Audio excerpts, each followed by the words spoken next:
Good morning, everyone.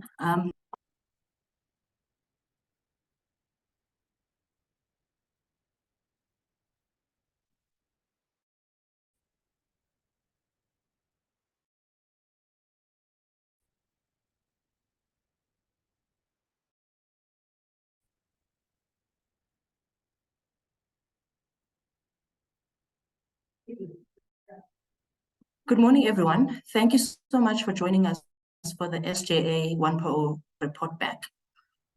We know that many things are happening in this moment in our country. Even for us as the Assembly Coordinating Committee, this year has proven to be a very difficult year where there have been many challenges. But every now and again, we come back to what we agreed in January in Pretoria.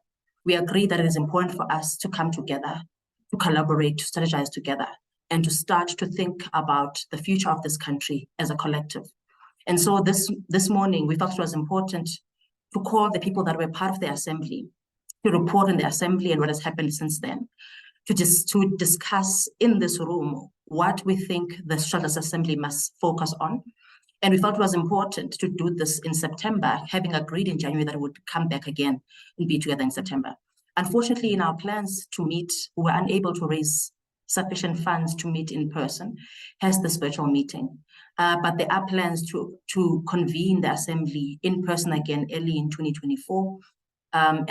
Today we have the whole morning to engage on critical aspects of the assembly's work that need to be discussed in order for us to move forward.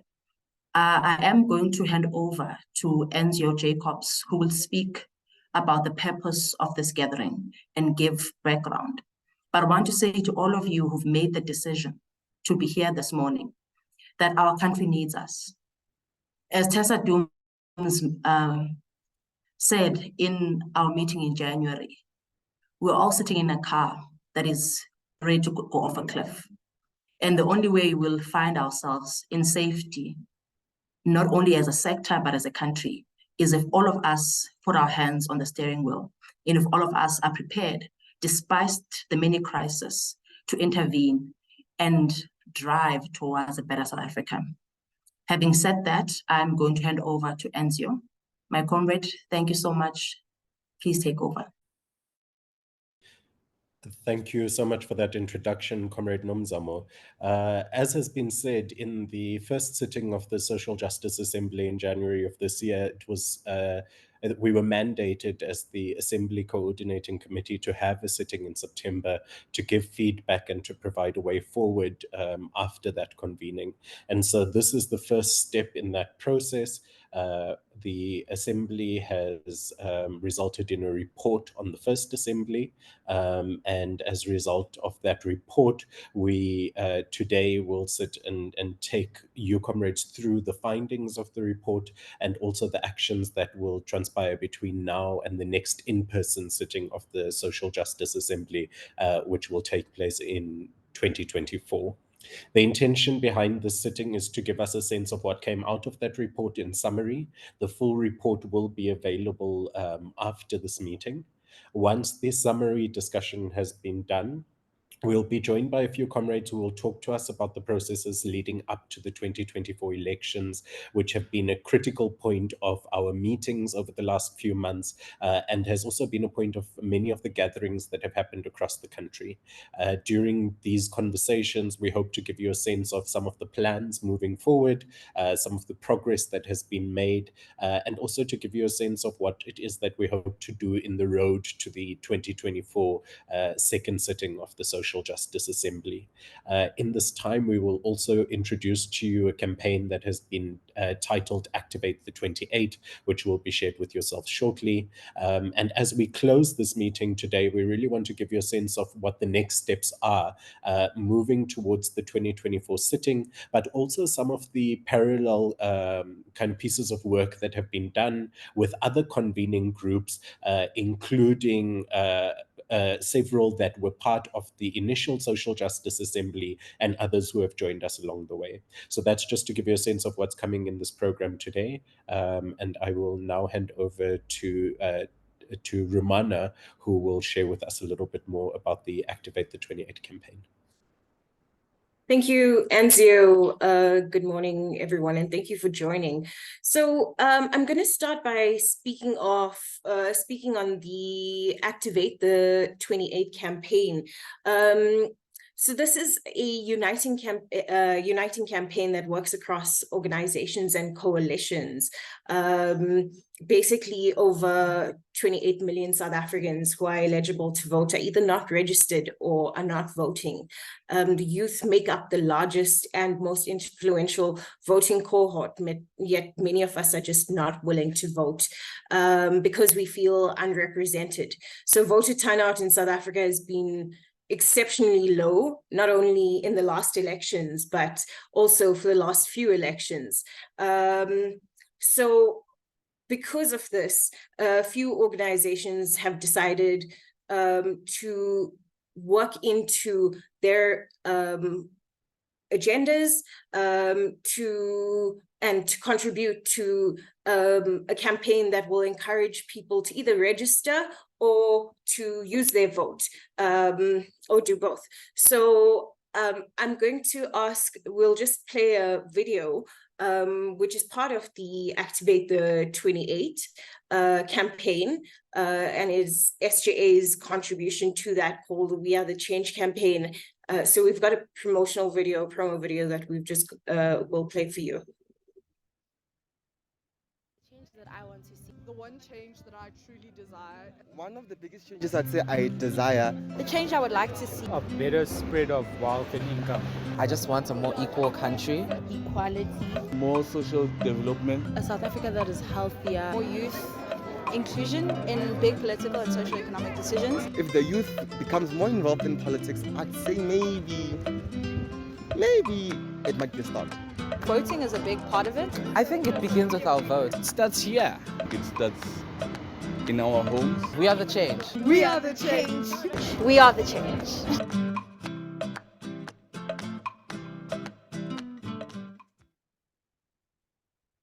So with the We Are the Change campaign, we seek to voice the understanding and the visions of people who live in the country with a great sense of urgency. So in conceptualizing this campaign, we took into account the moment that we find ourselves in, starting with the 2024 elections.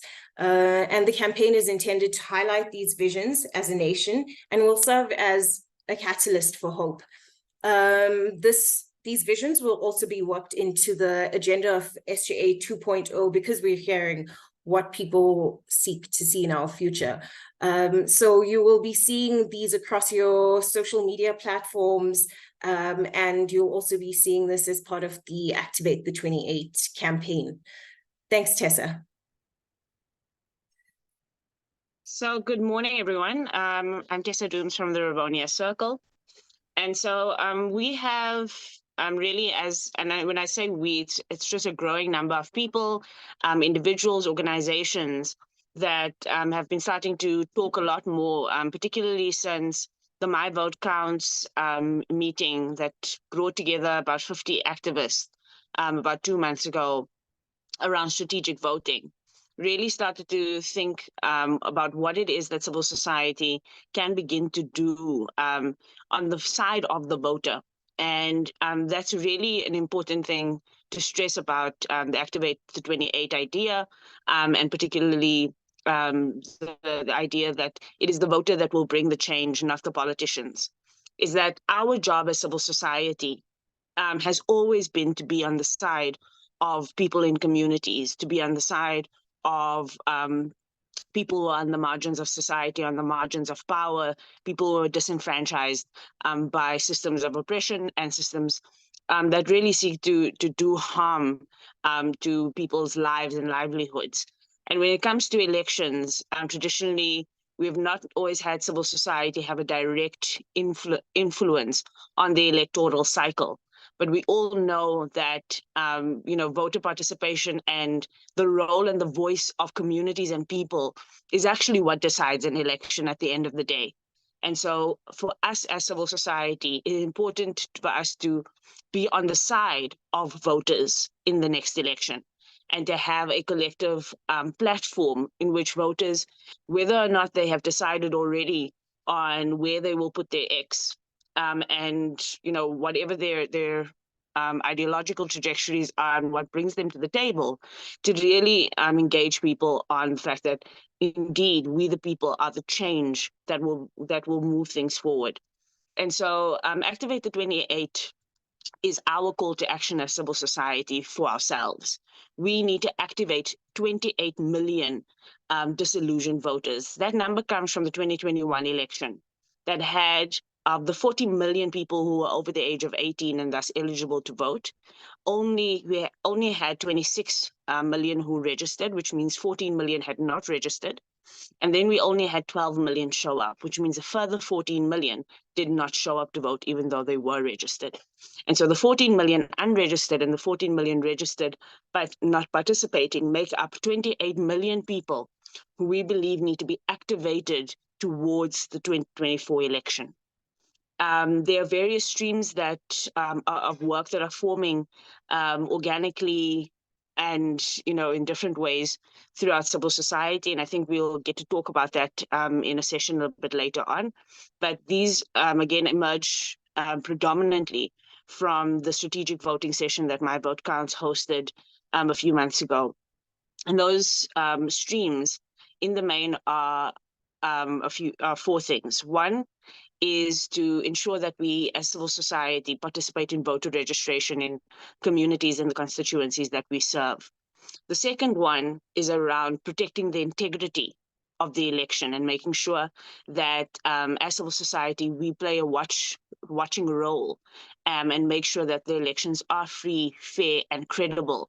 And that means, observing this election in the run-up to the election, and also making sure the IEC processes are working, especially with the electoral reforms that are on the table and that will be implemented.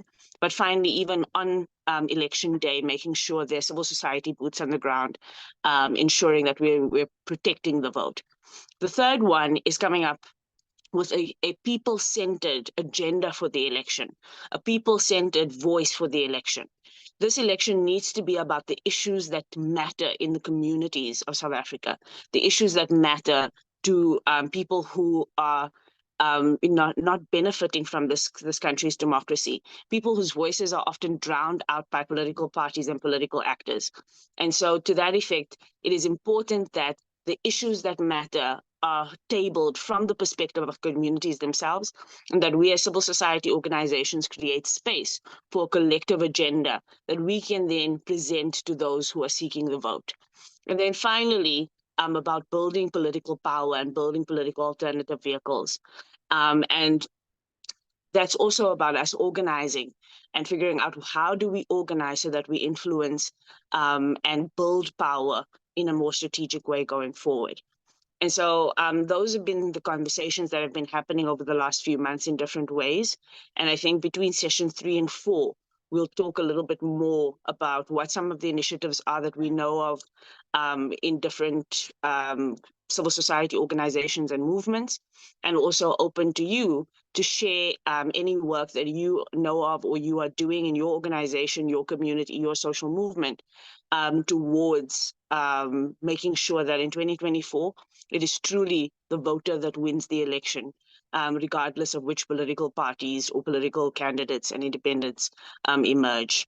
So I think that takes us really straight into our first session, though, which is looking at the Social Justice Assembly report, the report that comes from what's been happening over the last few months from the first convening in January.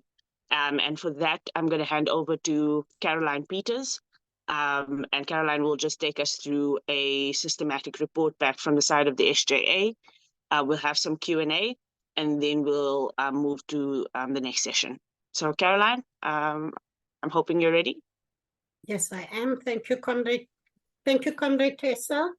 Good morning, comrades and everyone. Welcome and thank you for attending. So I'm going to start at the beginning of how did we get where we are, and just to take us back to the report back from the SJA1 and how it all started. So back in 2019, 25 years into democracy, the Wraith Foundation commissioned, initiated, and resourced the sector review. So as we know, 25 years was a long time. There was no review done by the sector. As they say, nothing was undertaken in the history of South Africa, and it was no coincidence. They say we only count what matters. So we believe that the contribution of the sector is highly undervalued. So for that reason, the sector review happened 25 years after democracy. It was led by, in fact, the focus group was not only just Wraith grantees, but it was also other sector leaders and other social justice and other movements that was formed part of it. 3 consultants was appointed, and this is how the review came about. So what did the review seek? The aim of the review was to stimulate discussion and debate and to record current movements within the sector. A further aim was to identify victories within the social justice sector and capture effective strategies and tactics that has been used. And we, of course, know this happened in the 3rd quarter of COVID-19.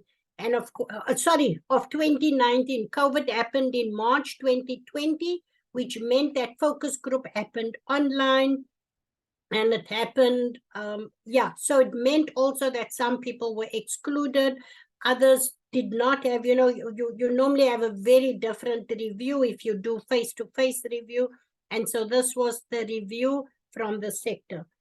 We then concluded, so the idea was always that the sector assembly will be convened as soon as the review is completed. So whilst this started in 2019, we only got to convene in January 2023 of this year. As we know that COVID happened and everything took longer. We saw the response during COVID-19, it was against civil society and social justice movements or movements that responded to the crisis in communities and that. And that played a huge role in the delay of when we then held the assembly. And the assembly, we did not want to have a online assembly. We pushed, and that's why eventually January 2023, lots of challenges, many meetings, many discussions later, we convened January 2023, and I'm sure many of you attended this review then. So what I'm going to, so that's just of how we got to the sector review report.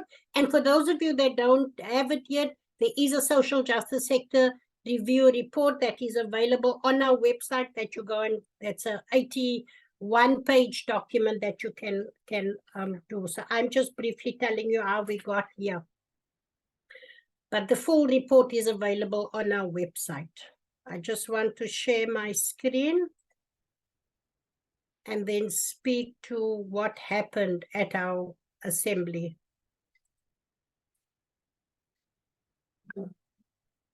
Sorry.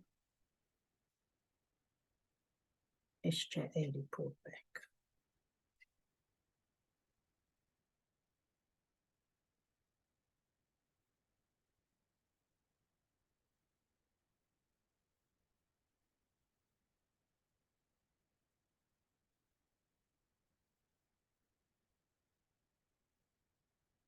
Thank you, everybody. You can all see my screen. So our first assembly was then, our first assembly was funded by RATE and other funders as well. As you know, RATE set aside money for us to raise money or set money aside for us for the sector assembly. As I said, the sector review started in 2019. We held our first the assembly in January of 2023. RATE funded this alongside with other funders.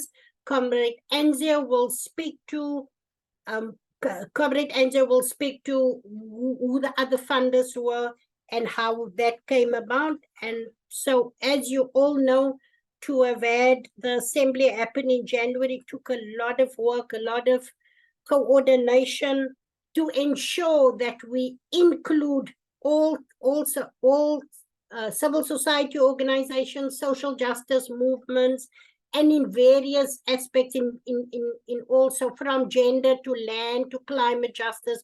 We try to be inclusive of all movements, and especially the ones we did have challenges. And I'll tell you about there were, I mean, some of our pitfalls were that we did not have enough youth present. There were not enough rural representation or social movements, which we are now trying to establish with our lead up to 2.0.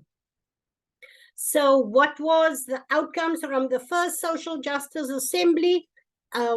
So these were our goals: to build a common strategy, to strengthen the South African civil society network, to increase awareness amongst donors on the realities of South African needs, to strengthen efforts to build solidarity, to sustain ongoing work of collective community, and to build a broad platform uniting us, and then as well as calling for all people to organize.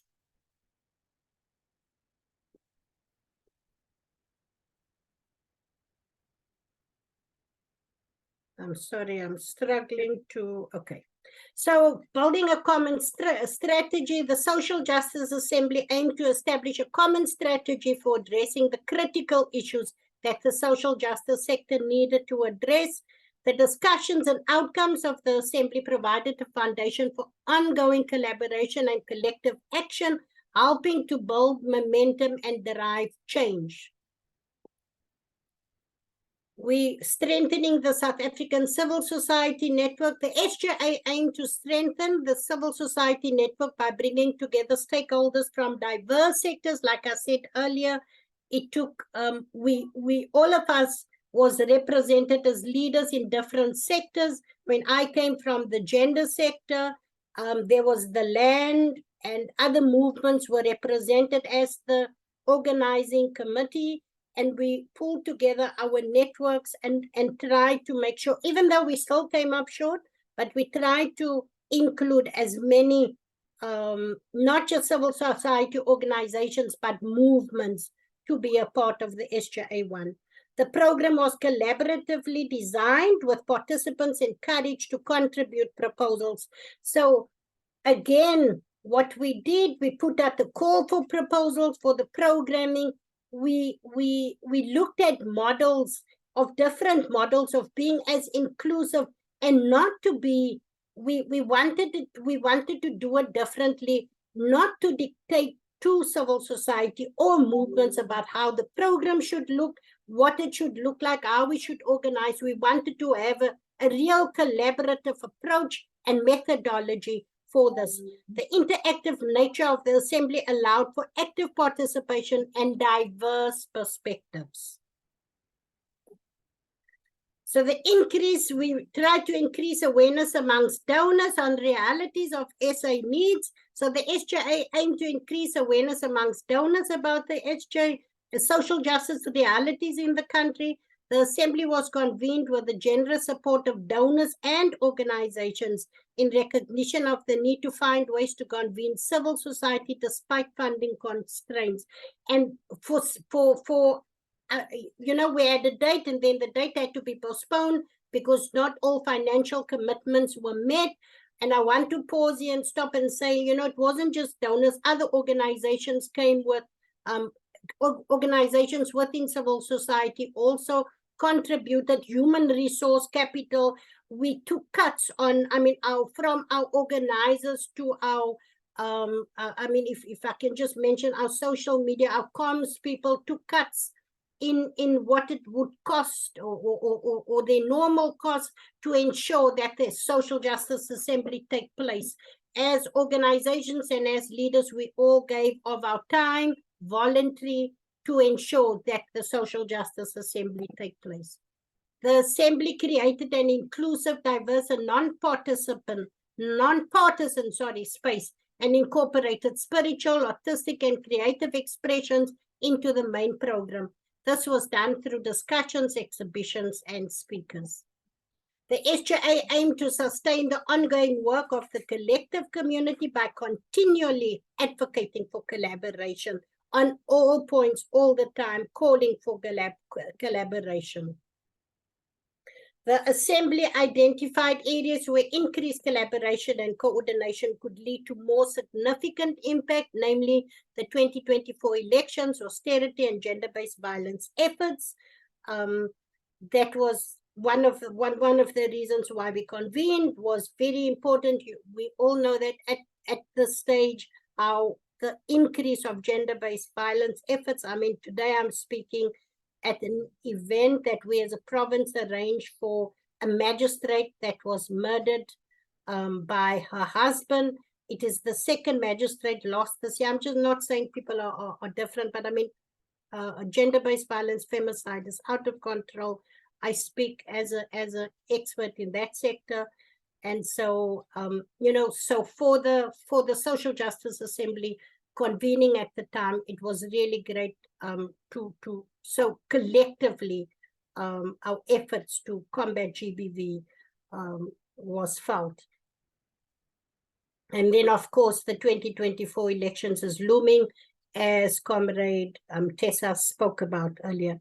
The Assembly provided a draft declaration and a roadmap for implementing the outcomes of the Assembly and serves as a resource in guiding ongoing engagement and collaboration among social justice actors. So the Assembly identified immediate campaigns, including accountability and corruption, the reconstruction of the social contract between the government and communities, gender-based violence, youth unemployment, and strengthening the capacity of the sector to undertake its work towards SJA 2.0. And as we know, some of the shortfalls or some of the challenges that we had that was pointed out to us was the lack of youth. I think that was a big thing at the SJA. The lack of youth at the Assembly, the social movements that were not all represented, rural areas that we could do better in including more rural areas. And so with the lead up and the discussions to 2.0, that is what we try to do. That is what we try to do with this. So as you know, we had challenges to bring everybody physically together for 2.0, hence this online engagement. But Comrade Enzo will elaborate more around that. Again, I want to say that the full report for the full report for the SJA1 is very dense, and again, it's available on our website, and maybe we can ask Comrade Roman if you want to put it into the chat for everybody here. I note that people is asking for the reports, so we will add the reports to the chat. But again, I want to say that it has been challenging. So as leaders in the sector, so you must remember, all of us are doing this voluntary.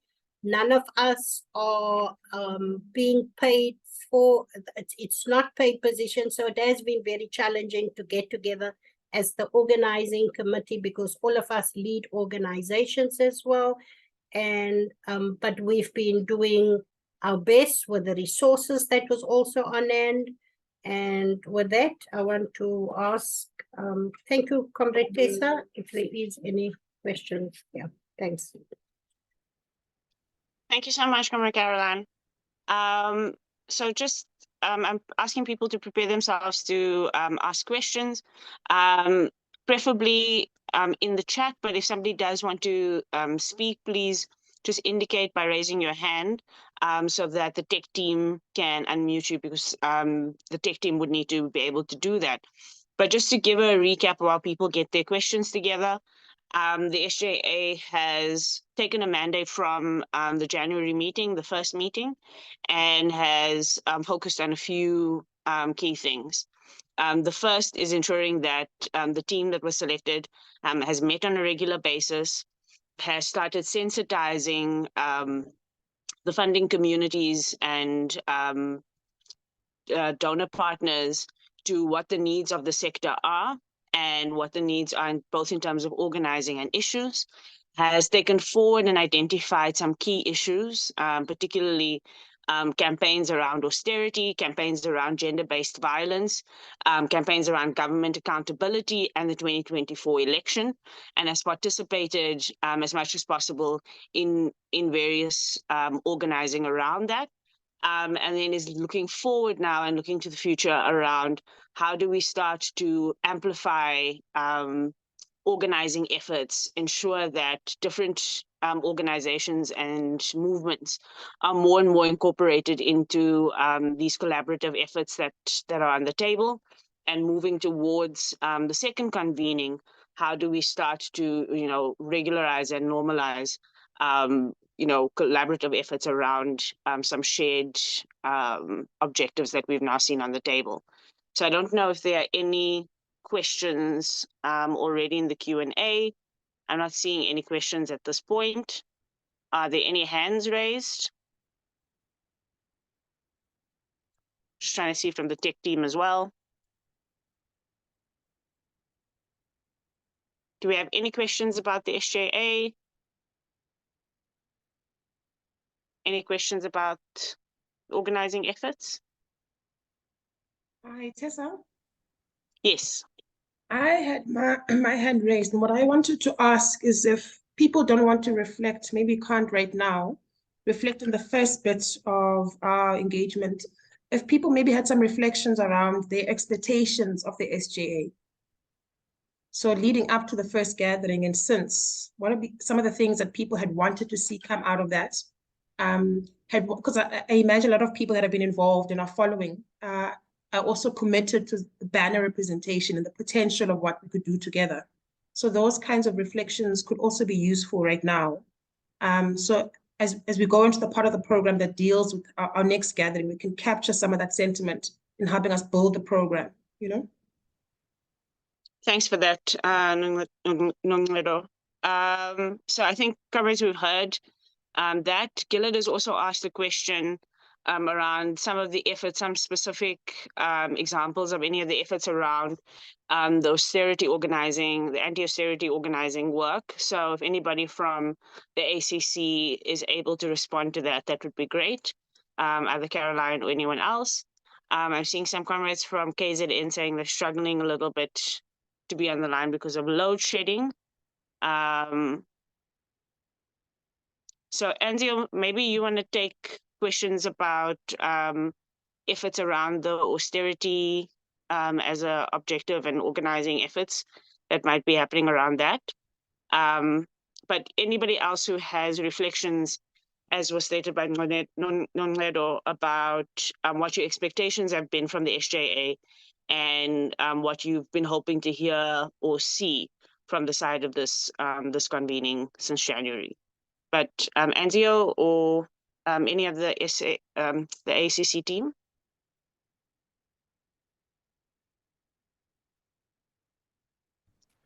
Hi, Comrade Tessa, if you could just give me a sec. I'm just trying to, there we go.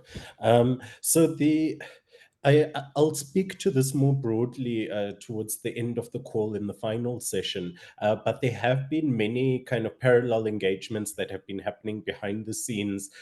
We've taken the mandate that we'd received in the first in-person sitting of the SJA and have used that mandate to engage with other organizing structures. So over the last few months, there's been a coordination of conveners of various convenings, networks, social movements, and organizations that are similar in nature to the Social Justice Assembly. And what we've tried to do is to coordinate our efforts now, in particular in the run-up to 2024, but also seeing in conversation with one another where perhaps our efforts have gaps, where we're able to address those gaps, where we're able to immediately use resources that are available to us to be responsive to those gaps, and where we can coordinate further efforts where we haven't been responsive. So I know that is a very vague answer for now, but in the last segment, I will talk more meaningfully about how the organizing has been happening until this point. Thank you, Anzio. I'm seeing more requests for people who want the full report. I don't know, Caroline or Nonaido, can anybody else respond to the austerity organizing question or anti-austerity organizing initiatives? Marcus just asked again. Okay. So I just wanted to see if there's any other responses. So in the second part of this program, we're going to talk a little bit about our plans towards the second convening. That second convening, Caroline had mentioned, was meant to have been in September, right? And we'll talk a little bit about the challenges of gathering people from across the country. But in this program that we're drafting, one of the key things that are going to be discussed and deep dived with our collective is the anti-austerity agenda. So we're wanting to invite things like the BJC and any initiatives that are coming out of affiliates of the AIDC, for example, that have long time been doing this work around austerity, to please join us in crafting that program. The idea there is to try and make sure that people understand and do a little bit of what we call economic literacy, to connect that with the issues that people want to struggle for towards the ballot and beyond. Now, the question, this was going to come up in the panel now, the question around the statements that have come out of Treasury, for example, and some of what the BJC has been putting out, and now responses to things like procurement bills, all of the work that's happening around austerity and responses to the economics and the politics of the moment, those are the things we want to absolutely shape this next convening and the work that happens between now and before that.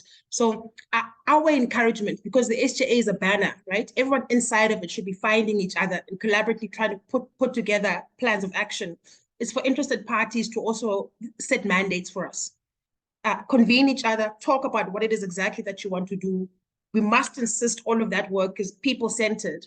And then we bring the SJA on board and we invite others from different parts of the country and we do some work together.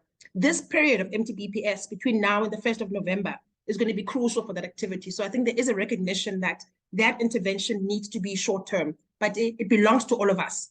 So if people have ideas in the chat, let's set up something, let's convene ourselves, let's get others that are part of SJA on board, and let's get to work. Yeah, Gillard just responded in a very similar vein, saying, I think the SJA plays a really valuable role and I'm grateful for the hard work. I think the motivation for my question is there's a series of critical issues that cut across the sector. For example, the attempts by National Treasury to slash spending in the MTBPS will impact all of our organizations. Similarly, on the other issues, I think work on elections sounds exciting, but the question becomes what material issues are we centering? And I think that call to action that was just made now, Gillard, means that people who, especially people who have a clear understanding of what needs to happen in the next 2 to 3 months in the lead up to November around this issue, should really make this a stream of work that becomes quite active. I think it's been on the agenda and it's clear on the agenda, but I don't think the activated work stream exists for it. So I think that's a takeaway from this meeting already, is that I think probably in the next week or so, it would be good for the ACC just to set up a plan of action and invite people interested in doing the anti-austerity work to the table almost with immediate effect. While we're waiting for Lebogang to see if she can, if Lebogang can be added onto the platform. Sorry, I made an agented assumption, but to speak. Let me also just say that we are live broadcasting on Ratlo FM. So just thank you so much for that live broadcasting of this meeting so that it just has a broader reach. Lebogang, are you able to, have you been unmuted?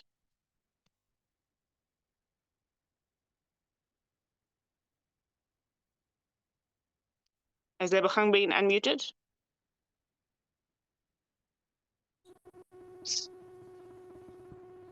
If you have, Lebogang, please speak.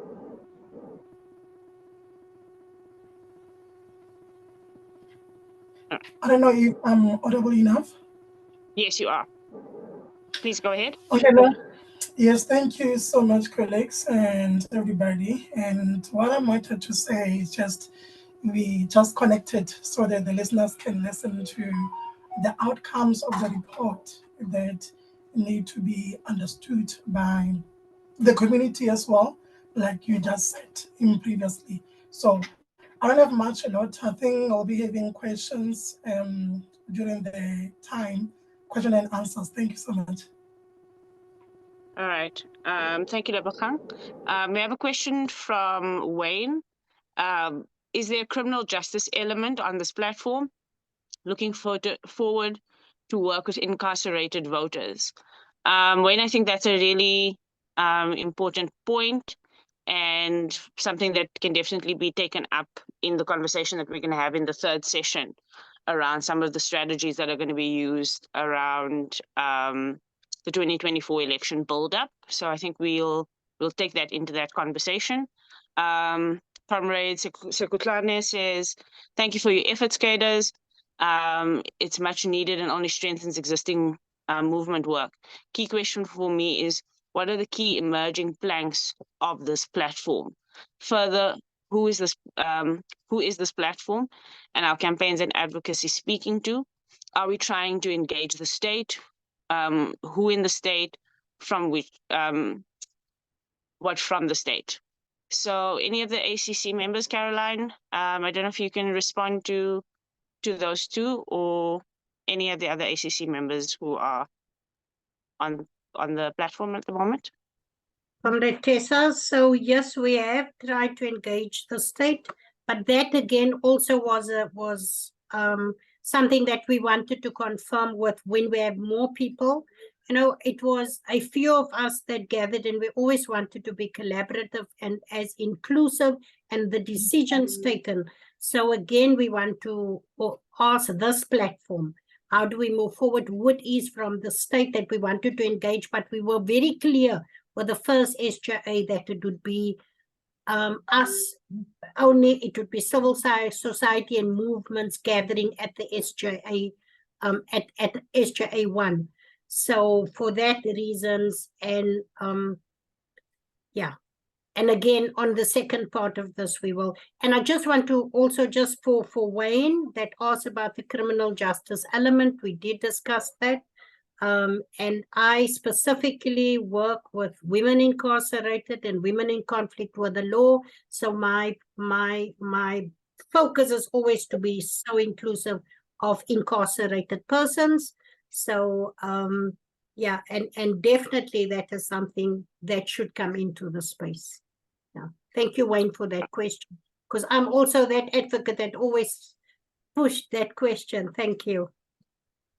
I'm going to ask Comrade Anzio just to jump in as part of the response to the questions that have been raised, and then I'm going to go to Vanolia.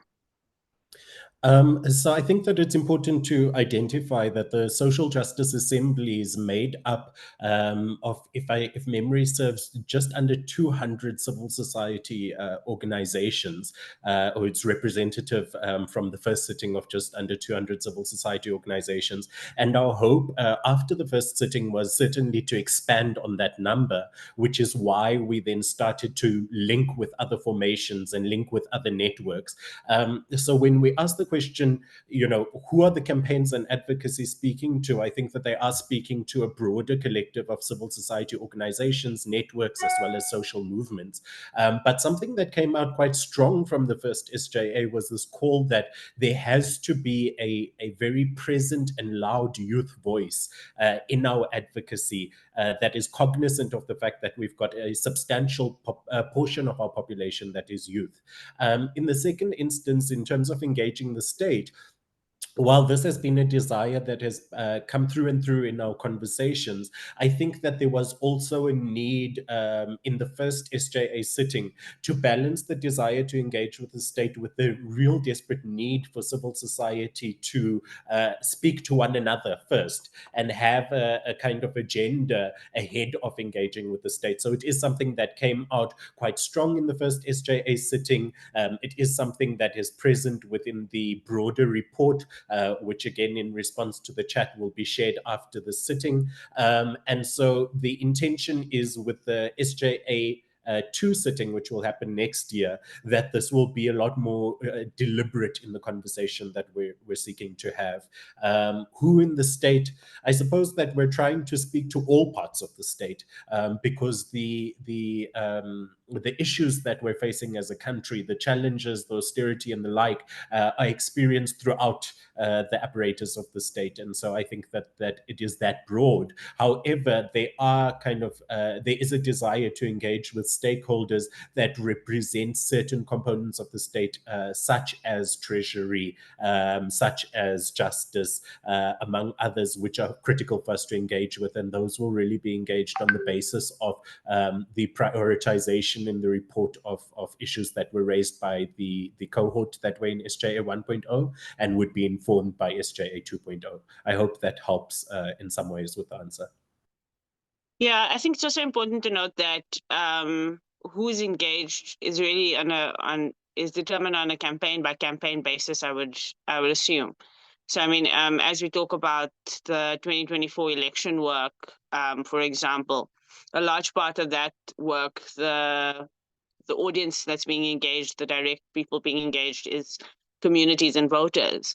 Whereas the anti-austerity work, as pointed out earlier, will need to engage Treasury, perhaps even Parliament. So I do think it'll be on a case-by-case basis. But I think it is an important point to remember that we need to decide who it is we're speaking to. I think the broader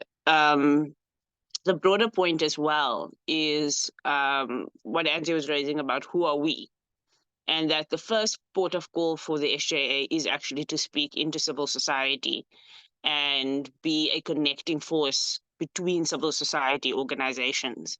And I think that one of the things for me about the last few months that the SJA and ANZIO particularly has done really well has been about connecting organizations that are doing similar work. And that's why I believe that those anti-austerity work can take on a similar vein, where organizations that show interest can then be connected through the SJA as a convener of those organizations to do the work, and then decide on campaigns and who those campaigns need to be directed at and for. So again, I think, as we get to the next session, or at least the last session, just for the SJA team to give a clear sense of, the difference between programs and campaigns and advocacy work that's already ongoing, that the SJA is a part of, and things that need to be started and that people can raise their hands for. I think it would be good to have that distinction before we end. Vanolia, you've raised your hand. Yes, thank you, Tessa, and thank you for the report back by the committee. I think we should really leverage this opportunity where civil society is coming together across the country, and I think that we should guard against reinventing the wheel of what the different organizations are doing. So the content issues we have discussed at the first assembly, so we know what the list is.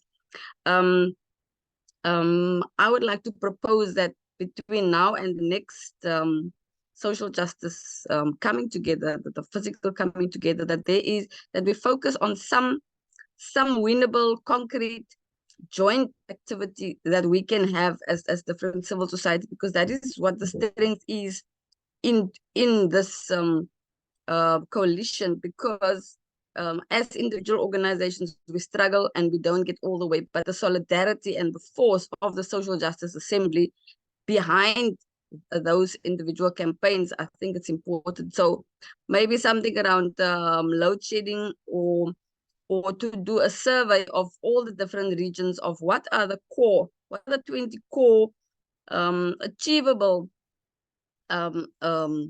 implementation issues that can be done before the elections, and we put pressure on those in government, the governments that are currently in power. They cannot come with promises of what we are going to do. So we need to hold them accountable of what they now are doing and what we want to see before the elections.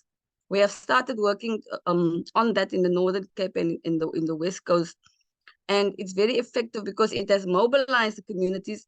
They can see that things are possible now, and that they don't have to wait till 5 years after the elections, because once they had we voted in a new party, if that is going to happen, then we're gonna have to wait. They're gonna relax for the next 5 years because they are already in power.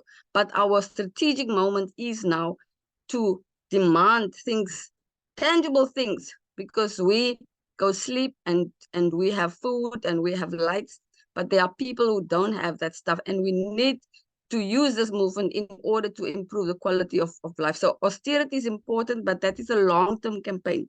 We need to have tangible force, and that's going to give this campaign the confidence that we can deliver, and that our strengths together can have tangible results. So that is my proposal. Thank you. And thanks to the committee for the work.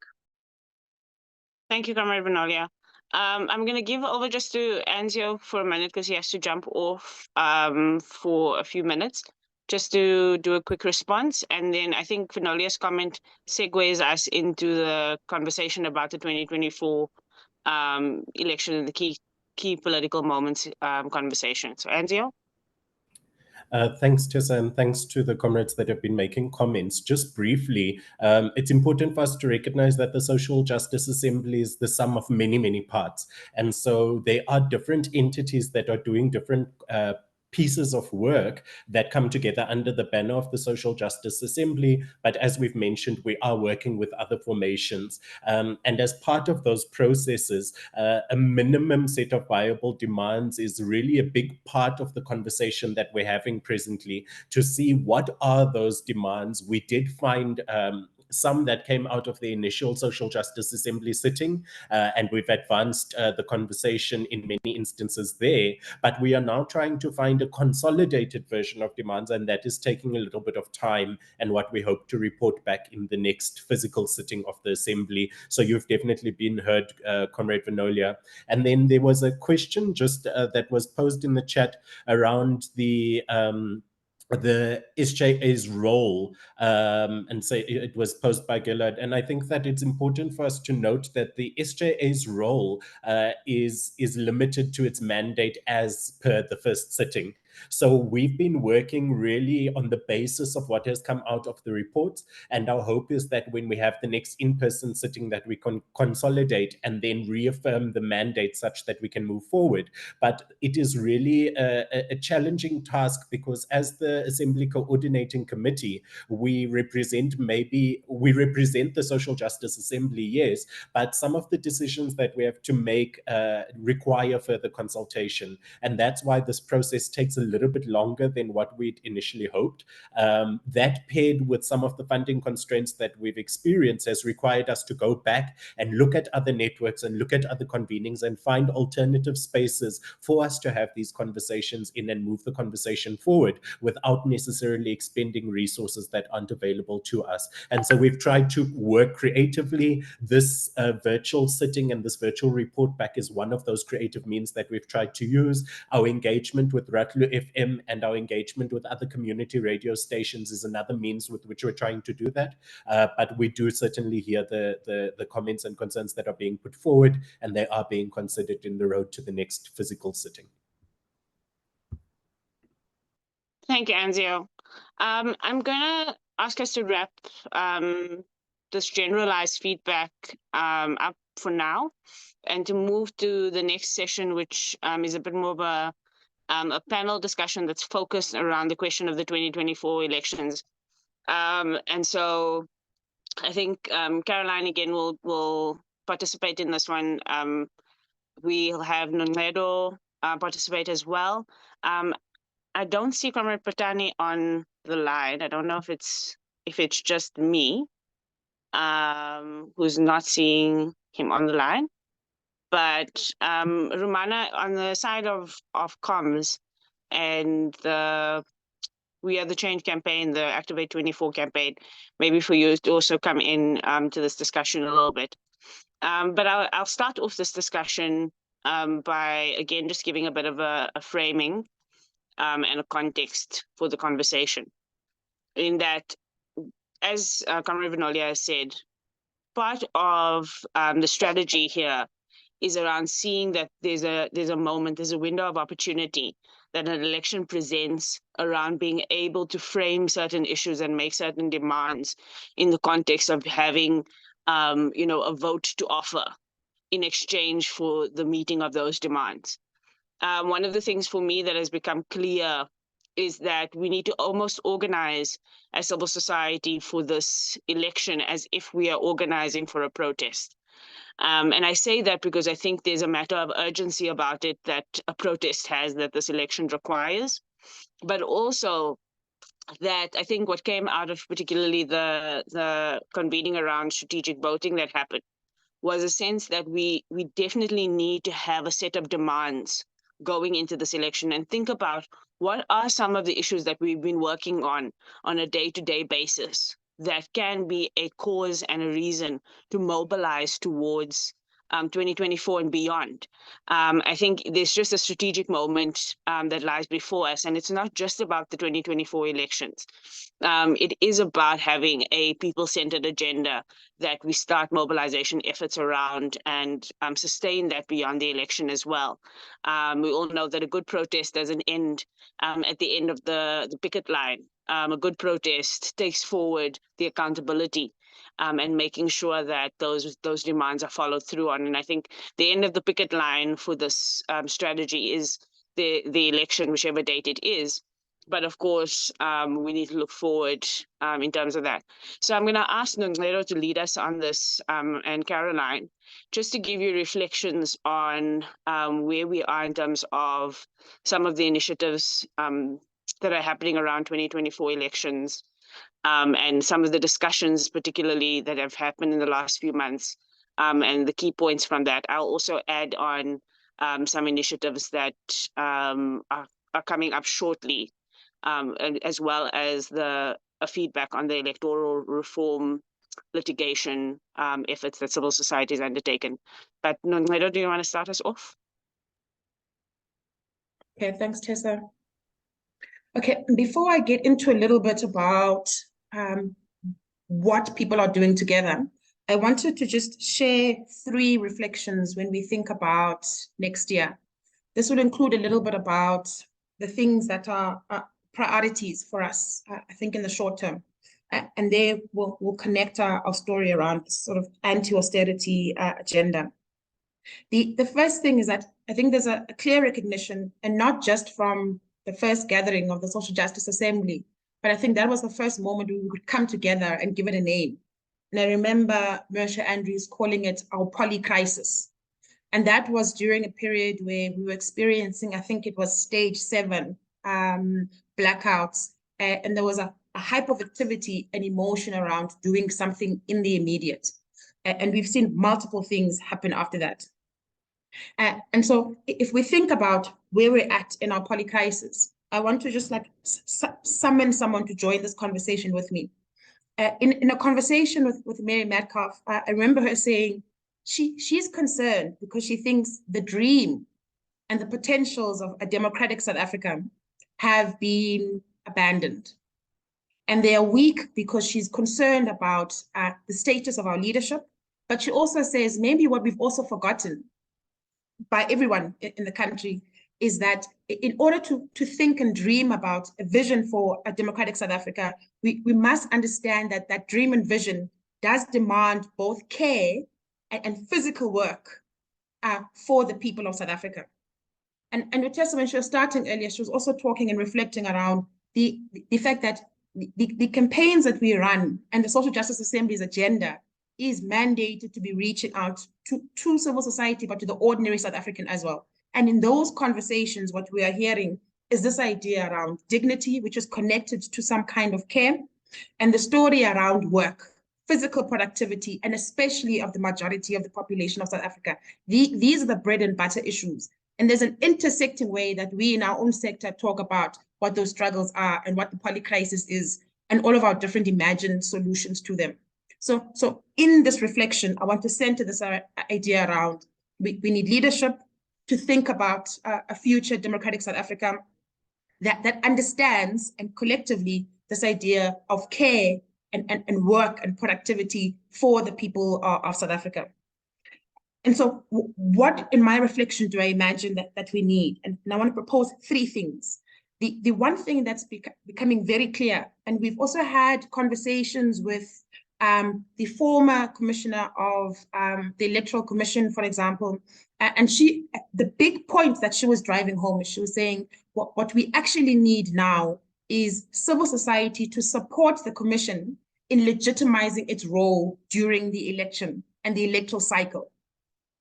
And by that, what she was calling on civil society to think about is the fact that not just the polling stations being able to hold free and fair elections, but for people to believe that the commission can hold and respond to any malice and ill use of power in the build-up to elections and at the voting stations.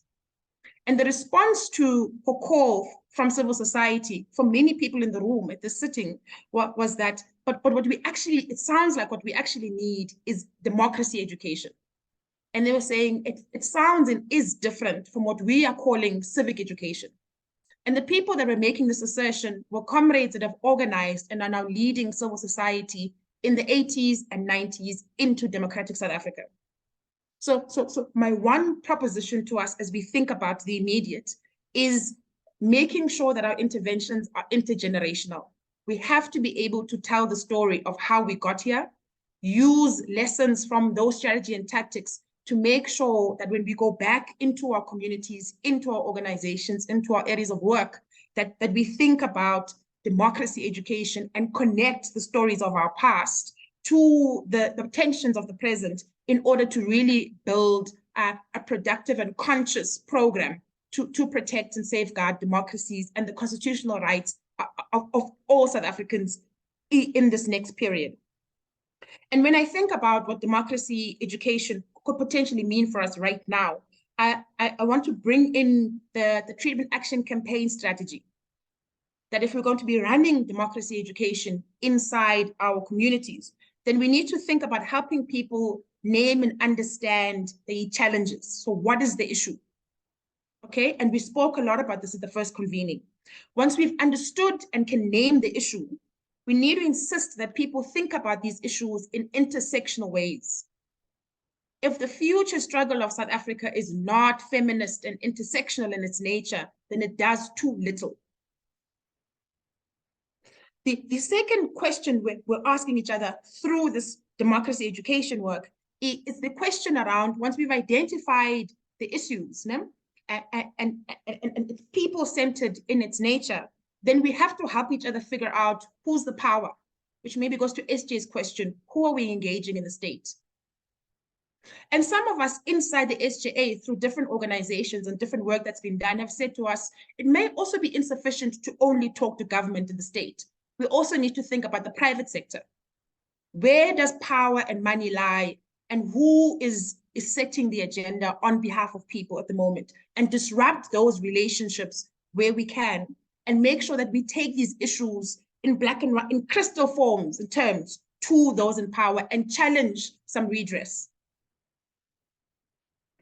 What the conversation that's connected to who and where is the power and how do we make these interventions there is thinking about the economics, the political economy of the times, of the moment. And there comes in a strong demand and call for an anti-austerity agenda.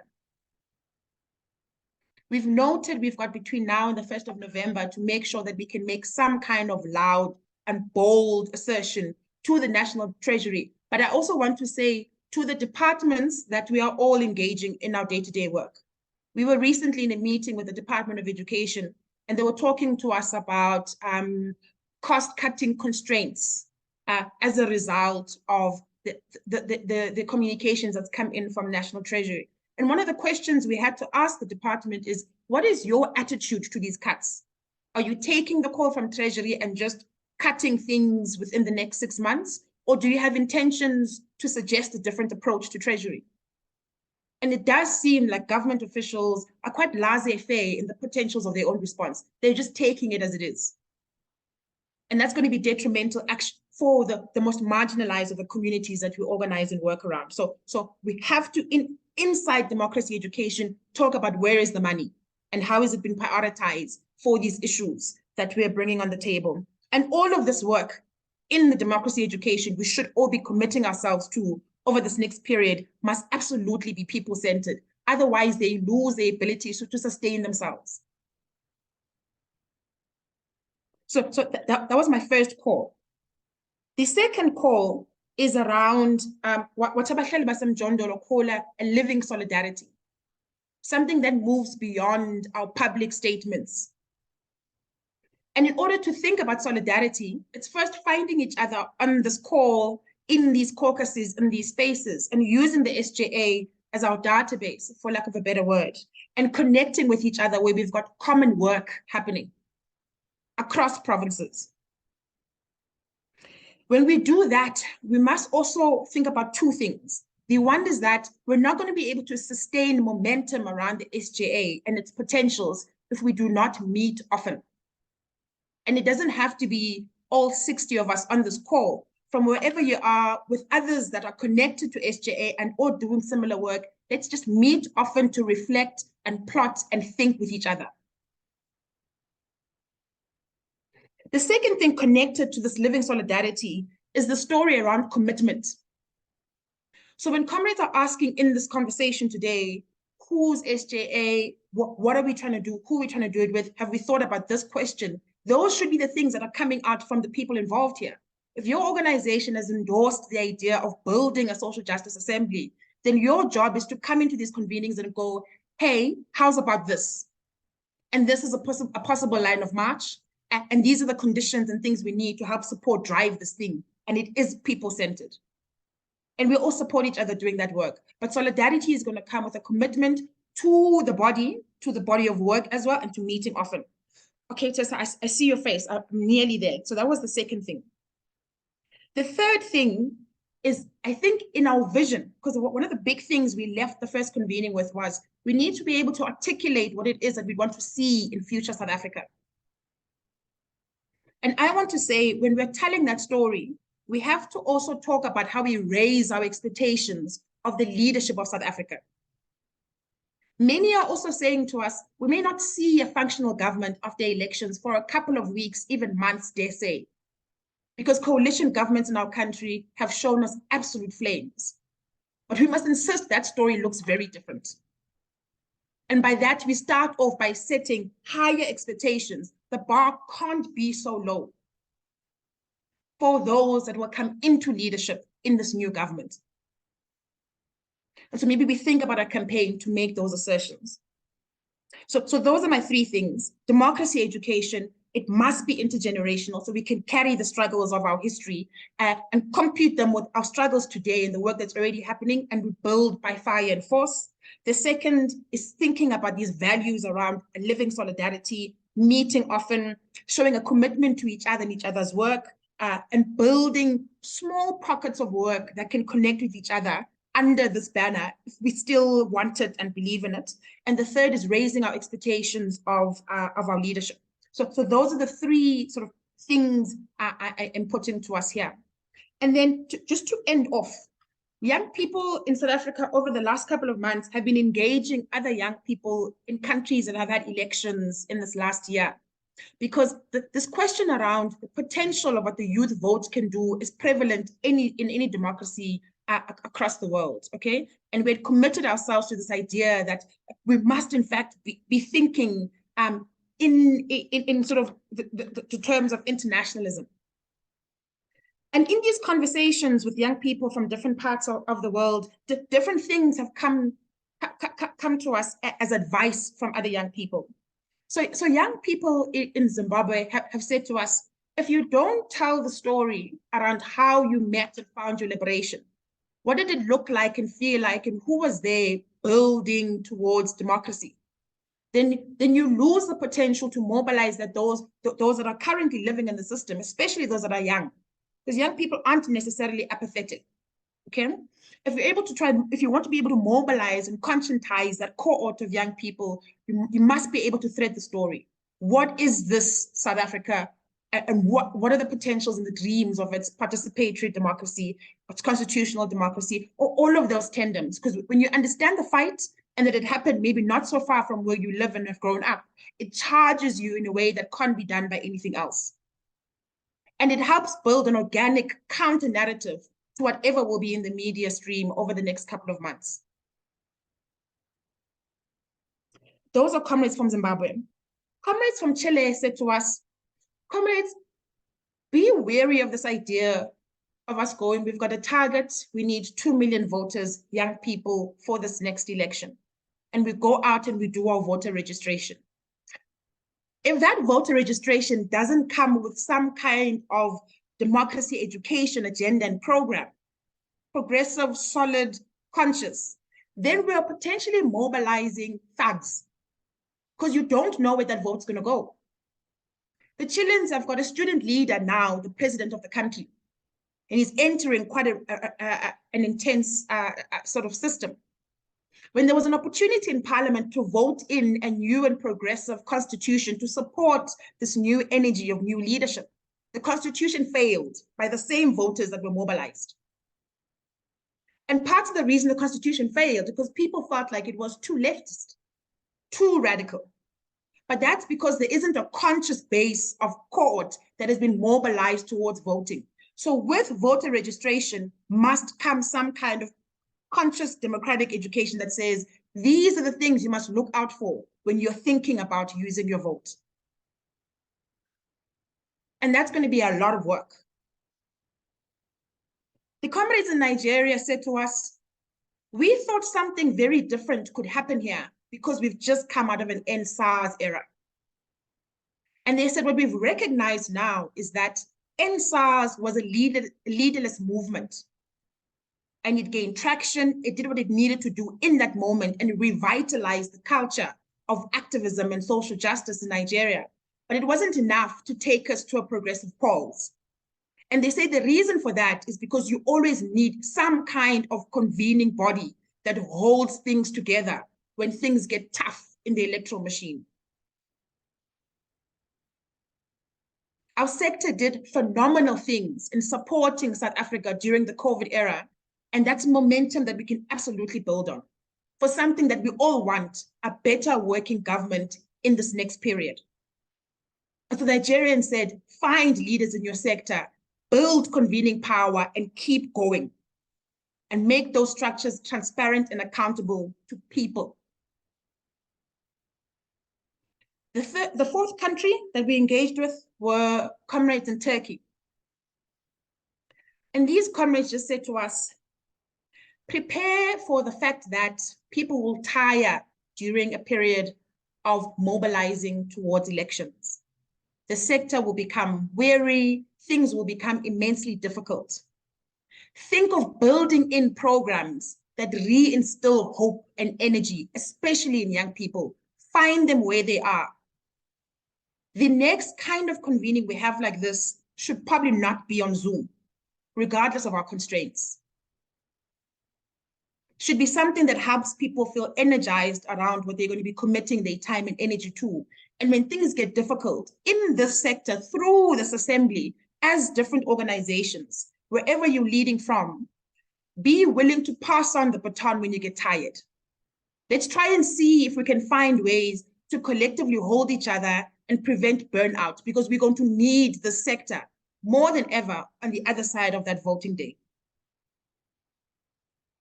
I wonder if Tessa, also just because I need a moment, I'm getting a little bit emotional, if I can pause here and I'll come back with some of the work that's happened at things like the People's Convening after other comrades have gone. But those are my reflections just from a perspective of someone that's working in coalition and broad church spaces and deeply engaged with young people in South Africa and other parts over this next period. Thank you, Com. So your panel has kind of dissipated at this point because I can't see Petania on the line. And Comrade Caroline has said that she feels covered by you. So it's really you and I who represent the panel at this point. So I will get into some of the, I'll start off some of the practical initiatives that I've already kicked off, and then you can come back in if that's okay, Com. Okay, got you. I'm here with you. Great. All right, everyone. So I'm going to try and do broad strokes on some of the initiatives that have been happening over the last few months. So I think one of the first things to talk about is the National Youth Coalition. The National Youth Coalition is a collective of about 90 organizations, youth organizations from across the country that started mobilizing about a year ago in June last year, when the AKF team led the first march to the union buildings. The second one was held this year. But I wanted to start with the National Youth Coalition because we've been talking about the absence of youth in these spaces. And I wanted to highlight that we have this strong collective of youth who are in this space, who are connected to the SJA as well, but have organized themselves. And they've organized themselves around the 2024 election in one important way, is that they've made a commitment to pursuing voter registration, and had initially made a commitment of 1 million young people to register, to get registered, but have really been struggling with resource mobilization, and especially resource mobilization to keep the collective together and make sure that the work of the collective can be strengthened, so that they can formalize their structures and formalize their way that they work, so that they can start to pursue the voter registration more collectively. And so I wanted to put that on the table as the first network, because what they did in June is on June 16, they did a march to the union buildings that had about 3,000 young people march to the union buildings. But importantly, there was a political festival that was hosted on the union building lawns that day, where you saw 3,000 young people or so engaging in various stands that were put up by civil society organizations that are in our networks and on the school, many of them on things like the climate crisis, gender-based violence, active citizenry, a wide range of issues.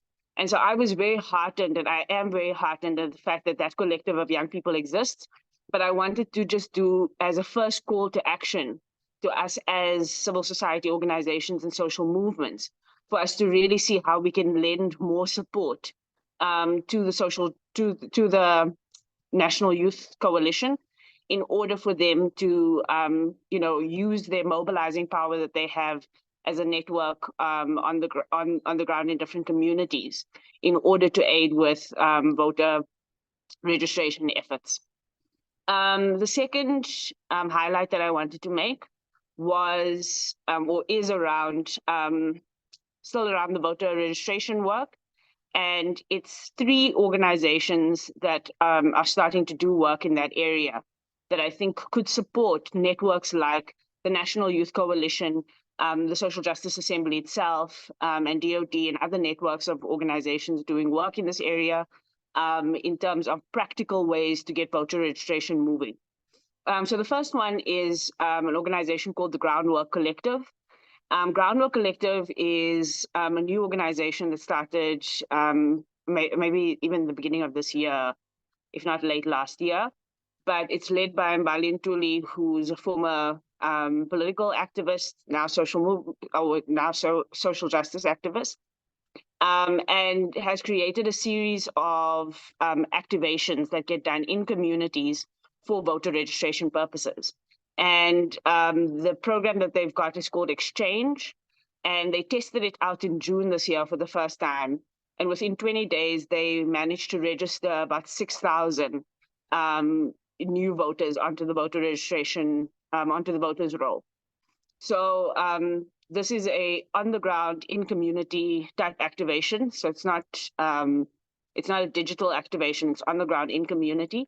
And I think it's one of the kinds of things that could be very useful to rally around as it gets taken to different parts of the country and connected into our different organizations in different regions. The other is an organization called Future Elect. Future Elect does work that prepares people to go into public office. So it's a nonpartisan platform that prepares people who are interested in going and contesting for public office, particularly young people. But Future Elect has now created a digital platform for civic education, and it is a platform that serves as a toolkit that can be used in communities to encourage not only voter registration, but also to make the process of civic education a lot more accessible to people doing that work in different communities. The third organization to this effect is the Activate Change Drivers Network. They are doing a campaign called We Are Voting. And We Are Voting is also a democracy and civic education campaign that's encouraging people to, and young people particularly, to vote in the 2024 elections. So those three organizations already exist and are already starting to do the work around the voter registration work. And I think there's an opportunity to syndicate that work. At the Rivonia Circle, I'll add us as the fourth. We are working currently on a voter registration and voter education toolkit as well that we're calling Voter Conversations, that would empower people, even if they're not activists, to have constructive conversations with other voters about how to make good voting choices going into the 2024 election. And we'll launch that with a online voter registration bot that somebody could use on their own, and it would take them through a step-by-step instruction on how to register.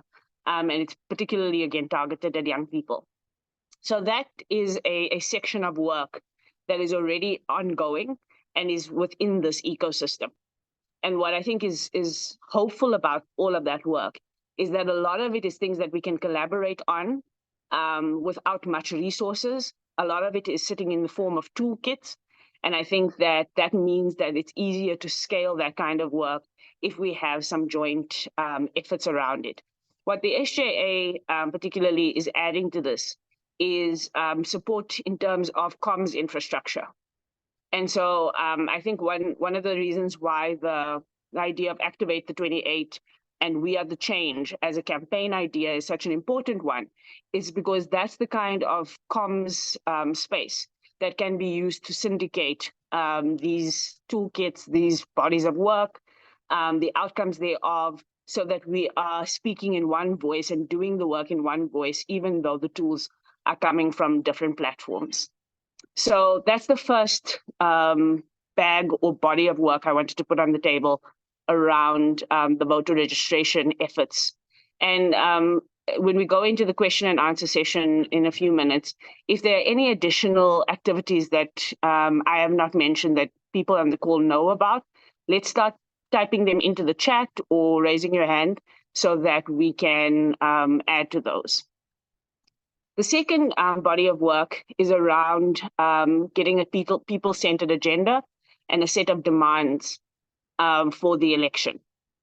And I think, again, this has already been highlighted today about how important it is to use this moment as a mobilization moment around the material concerns that people have about this, the state of the country and how we take things forward. So the work that's happening in this space is, I'll start with the broader thing that has started happening. Every Thursday morning from 8:30 to 9:30, a group of organizations interested in creating a people-centered agenda is going to be meeting until mid-November. And we've decided to do this just to keep some momentum going, because there are a few big events that are coming up in the next few months. And we thought that it would be important for us to have a clear sense of what the issues are and how we feed those issues into the big civil society events that are upcoming. So I'll take you through what the events are that are upcoming, and I'll take you through some of the work that organizations have been doing related to that. The first big event coming up is with the SACC, which is an interfaith national dialogue that will be happening from the 9th of October. And so what we'll do is just finalize what the details are of that event. And we'll start promoting that on different platforms as well for people to register for that event. But that is an opportunity to speak about what the big national questions are and what the big issues are that civil society organizations and communities and social movements can put forward going into the election. And so what we are hoping to do is use that as one of those big moments to put forward to society the idea that civil society is mobilizing on a key set of issues. Another thing that's coming up is during November, the Kagiso Trust, under the banner of a network that I started called Civil Society Unmute, is also hosting a convening that they're calling an extraordinary summit of civil society. This extraordinary summit is particularly around the question of a people-centered agenda. What Kagiso Trust and Civil Society Unmute as a campaign have done is they've hosted provincial gatherings already in most provinces. I think there's only 3 gatherings left, and have been asking community-based organizations, social movements, what some of the key issues are that need to be taken forward to try and consolidate a list of not more than 5 issues that we can really campaign around going into the 2024 election. And so we can also share of those convenings, the provincial convenings that are still upcoming, what the dates are for those, so that if your province still has not had a convening, you can participate. But in mid-November, the date still needs to be finalized. The Kagiso Trust will be hosting all of us at an extraordinary summit. So when you hear about the extraordinary summit, know that it is part of this network of work that we're trying to all do together. Kagiso Trust have been incredibly generous in inviting people to come and co-create the agenda for that. And so in the next few weeks, we'll be creating a shared agenda around that. But it's we want to ensure that every opportunity that we have, given the resource constraints that there are, every opportunity that we have to convene people in person, that we take those opportunities. And the Kagiso Trust Civil Society Unmute opportunity is one that will convene people from different parts of the country, physically and virtually, and give us an opportunity to do some workshopping of what a final, or at least what a collective agenda could look like towards the election of a few key activities that need to be done. That will happen in tandem, of course, with trying to make sure that we get more and more voter registration work on the go, but will also happen quite close to the November voter registration efforts by the IEC. And so we really do feel that the voter registration weekend that the IEC will be hosting in November should be a point where civil society really raises its voice, and the campaigns that we are doing around registration and a shared set of demands really are amplified into the public domain, so that both the politicians and society know that civil society, communities and social movements have a stake in the 2024 election. And then the Defend Our Democracy Network is also invested in a tech tool that can also do sourcing of people's views around what the key issues are. And so they will be testing that out in the coming weeks, especially in the lead up to the Extraordinary Summit, and have agreed to reach out to organizations, again, in this network, in the DoD network, in the National Youth Network, in the Civil Society and Mute Network, and others, so that we can get as many views as possible. What that tech platform does is it broadens the reach and the scale of what is possible in terms of getting as many voices into the conversation before the Extraordinary Summit. So just to wrap up that body of work, one is that if people want to get involved in the weekly meetings around the people-centered agenda, I think it's important to do so. Number two is the SACC's dialogue that is coming up, and that we share information about that and register to attend that event as far as it's possible. Number three is the Extraordinary Summit that Kagiso Trust will lead on, and for us to get involved in both the provincial convenings that are left and the national convening that is coming up. And number four, that we move towards the voter registration weekend as an opportunity to start doing some communications around it. I know that other organizations have also started doing work around the issues that they care about. I know Dufune Kwazi had a politicians panel around land rights and housing rights. And I think we must be encouraged to start doing that kind of work within our own sectors as well.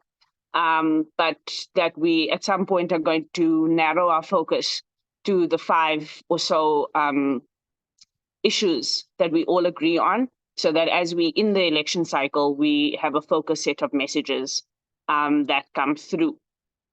I think the last thing that I just want to put onto the table for everyone's consideration is the efforts that will have to go into protecting the vote.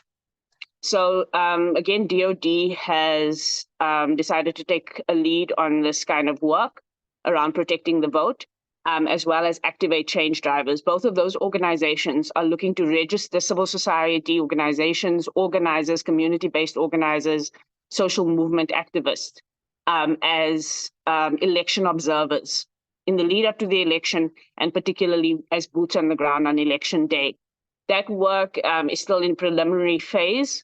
So if there are people who are interested in that kind of work, reaching out to Activate and DoD around that would be good, but also we'll try and put out that information. We do need to give people a sense that a lot of work is going on, and so a lot of information is going to be coming to you through the SJA network as different organizations do their work. So this really just gives you a sense that there are things coming up. Please look out for them. Please connect into them, and know that there is work that can that you can plug into, that we can take forward. So I'm seeing people's responses, and yes, what we'll do is, of course, from this convening, we'll send out the notes and as a summary of this convening, and all of this information will be there. And of course, as we go forward on the WhatsApp groups that we have and on the email, we will send out updated information about all of these convenings. I think I'm going to pause there. Comrade Petani, I see that you are on the line. Is there anything that I've missed that you want to add to? Nonqedo, do you want to come back in? Yeah, I'm keen. Yeah, please come back in. I'll come in after Petani. Petani, do you have anything you want to add? Yes, can you hear me? Yeah, we can. Okay. Thank you. I think also importantly, from what Tessa has been mentioning, that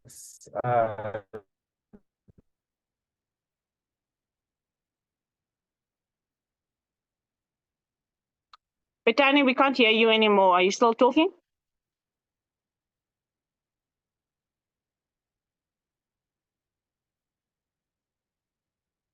All right, I think Petani might be having some difficulties.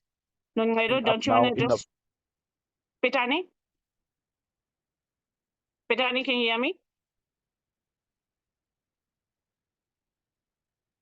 Sure. I think Petani is having probably a network issue. Comrade Nonqedo, I think you need to jump in. I'll try and see what we can do with Petani.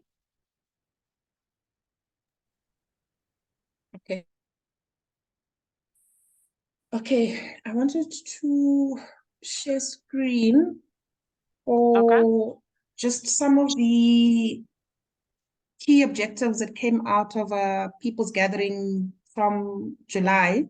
Utesa mentioned this in her intro. And this convening is popular social and people's movements all around South Africa, met for 2 days. Part of that conversation, like Utesa was mentioning, starting the conversation around strategic voting. And so that's ongoing. I've spent time with some of the organizations that were there, like Bahlali Basem John Dodo. These conversations. You can hear me now? Okay, I'll pause. Sorry, Patani, we've been struggling to hear you. We've been struggling to hear you. We don't know if you're back yet. Pitani, would it be possible for you to type in the chat as opposed to speak? And then at the end of Nonledo's, where after you've typed in the chat, we can come back to you and see if your audio is better. Nonledo, I think you should continue in the meantime.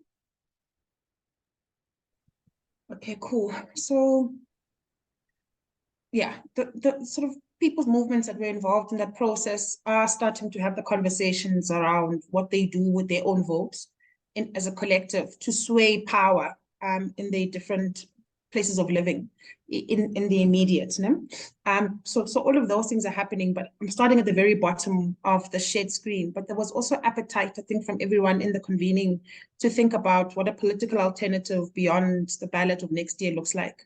And so people do want to think about how to use strategic voting in the short term, but in the medium and long term, they want to really think about how is it that we take back power, but we build it as a true alternative and do it together from the ground up, from now into the elections that come after 24. And then the third was around this idea of protecting the integrity of the electoral process. And there we were trying to take in advice from former commissioners, for example. I think Prof. Friedman was in the room as well, helping us how to think about how do we use our own organizations, our own clout in different communities and already in spaces of work to make sure that people do in fact go to the ballot and go there with quite a clear intention. And that we do vote for a kind of leadership that we think will do something better than the status quo. Then the second is this idea of organizing mass voter turnout. So appealing to people inside of our own organizations to think about how some of their own gains in the individual can mobilizing people and helping people understand where they can participate inside democratic processes so that people can lean into this idea of they are part of building people's power. And the first, and Minhaj from My Vote Council convened this this gathering, will join us at the top of the hour. So we'll talk a little bit about next steps. But in that first one was to use this election cycle in this period to talk meaningfully about the material conditions, that's the issues of what people are facing. So I do just want to put on the table that has happened. There's a report out. We'll share it at the end of this this gathering that deep dives these 4 sort of collective objectives over this next period. And then we'll share with folks the dates of our next meeting, and it will be before the end of this year. So that's the people's convening. I'm going to stop sharing now. Okay. And then the other is the cry of the excluded. So there's a growing and budding collective of what they call movements that have themselves, and they call this outfit, or we call this outfit, the cry of the excluded. And they've been running rolling localized actions because it is mostly community-based organizations and structures that are operating in the rural provinces of South Africa. They're running rolling actions at the moment against budget cuts. And that's the simple language we're using to talk about this anti-austerity agenda with people. And they are targeting government, treasury, but they're also targeting social development particularly. Because connected to this question around budget cuts, they are calling for universal basic income grant. They are also calling for the SRD grants. Those that do qualify aren't at the moment able to access those grants, so they're making a call that government fixes that in the immediate. And they've said to us, they've also got a sign-on petition campaign running at the moment. The goal is to try and collect 100,000 signatures. They've got about 30,000 of those 100 already collected. I've asked Dominic Brown to share the link of that petition with me, so I'll put it in the chat now, but we'll find different ways of circulating it as well. So check out the social media platforms.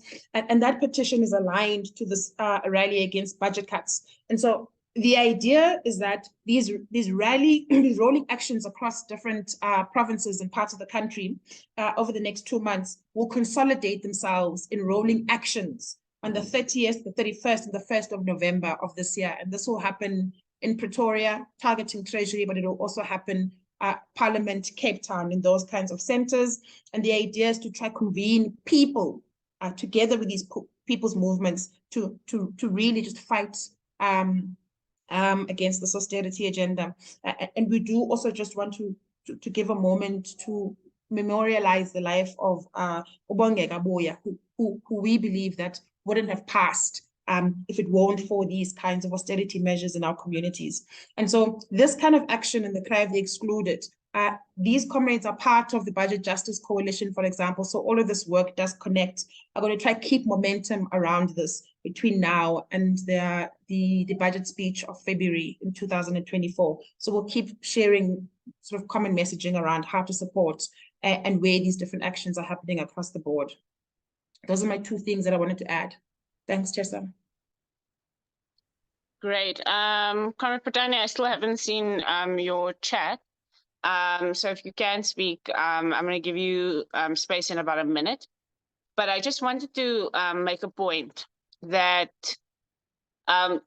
it's not either or. I think that thinking of organizing towards the 2024 elections should mean that the issues that we think need to be immediately addressed can be addressed as part of a set of demands going into an election. And I want to make 3 examples of this. Firstly is the austerity and budget cuts. And I think Gillard is completely correct in saying that there's an urgency about that, not only because of the impacts that it will have on our work, but also the impacts it could have on the election. So as we know, the election is going to be fundamentally different next year. So this gives me an opportunity to allude to the electoral reform work that's been done. The electoral reform work that's been done has been pushing the state towards the most just and a constitutionally sound electoral act and electoral process. What that essentially means, though, is that we still don't know exactly how the election is going to look. We are about 8 months away from what would be an election in May. And the IEC is planning really without knowing the full extent of what it is that's going to be before them.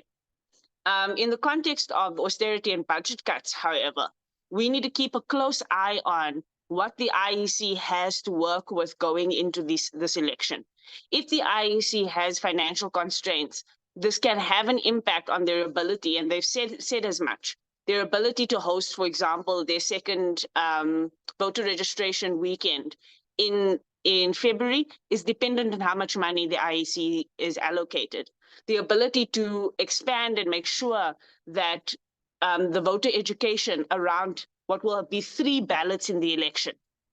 The electoral reform proposed by Parliament essentially means that we're not going to vote on just 2 ballots, we're going to vote on 3 ballots, and that's going to require election education work that the IEC is going to have to champion beyond just registering people. All of that work is incredibly important and needs to be resourced. And so part of the austerity work is about that. But the other part of the austerity work is about basic services and delivery on basic services and whether or not, social and basic services are actually being provisioned for. That leads us into questions about housing, which is the second point I wanted to raise.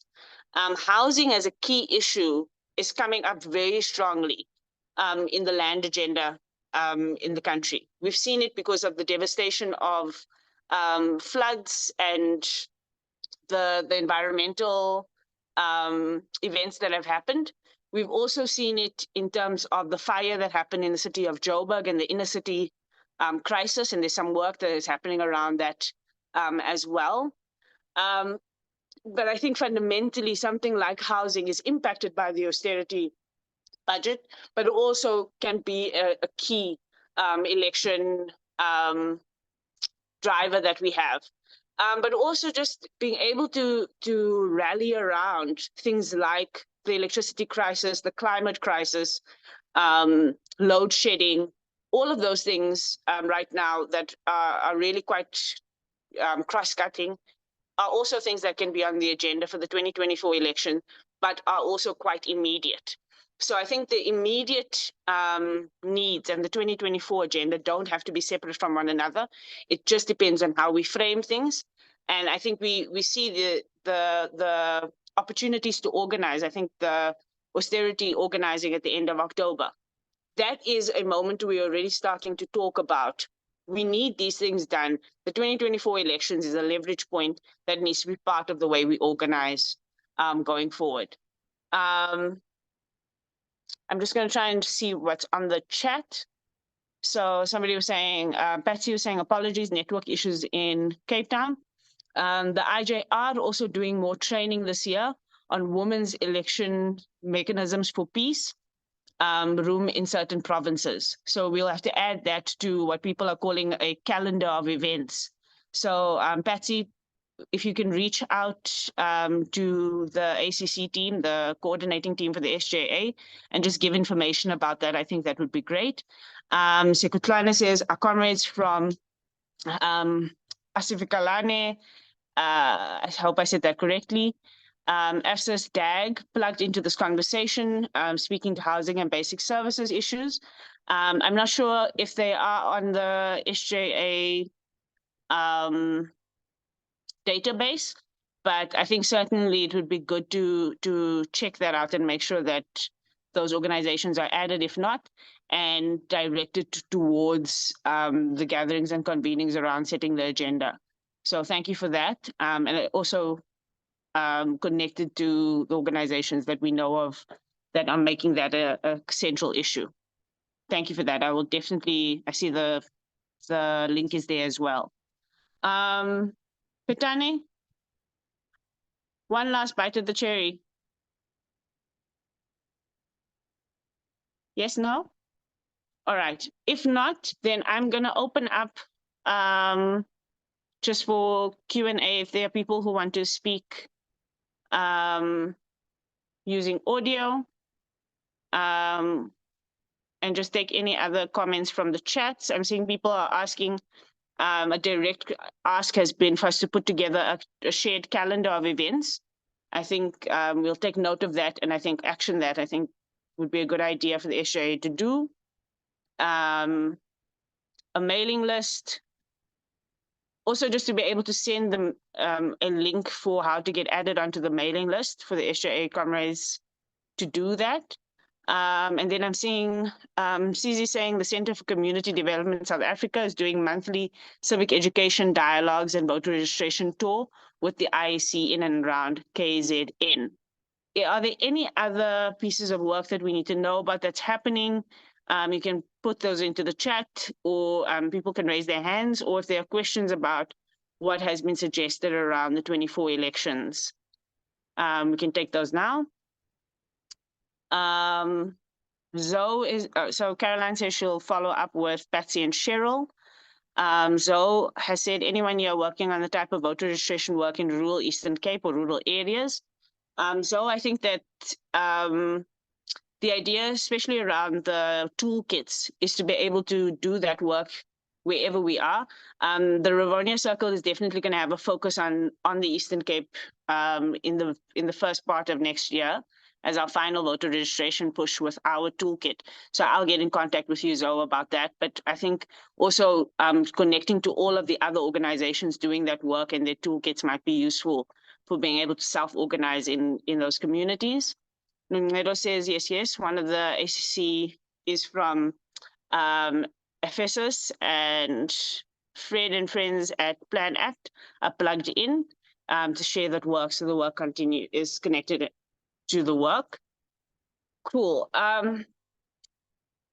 If there aren't any other suggestions, I do want to end the session by just saying a few things. I was really hoping other people would share more, but I wanted to end the session by just sharing a few insights that also came from that convening around strategic voting from our comrades from Brazil and Sudan, particularly. The comrades in Brazil said something that I thought was incredibly important for our purposes as civil society, and especially progressive civil society, that as we go into this period and we engage in political contestation for power, because that's what voting is. Even as voters, we are contesting political power. We must speak to people in spaces and places and ways that are commonplace, and that often our language and the way that we talk about things can be alienating to the majority of people.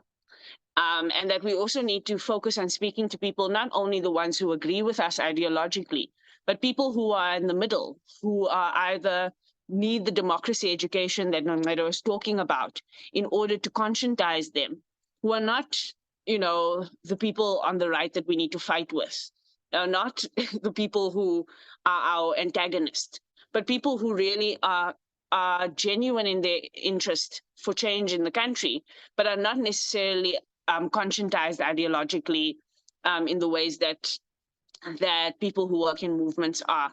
And it was just an appeal for us to really meet people where they are, and to meet people and move them from the middle towards our position. And one of the things they did very well was used communications and pop culture and new ways of organizing through communications to get to people. So yes, protest action is going to be important. Mass mobilization on the streets is going to be important. Doing trainings and workshops is going to be important, but not everybody is going to respond to that in a mass way.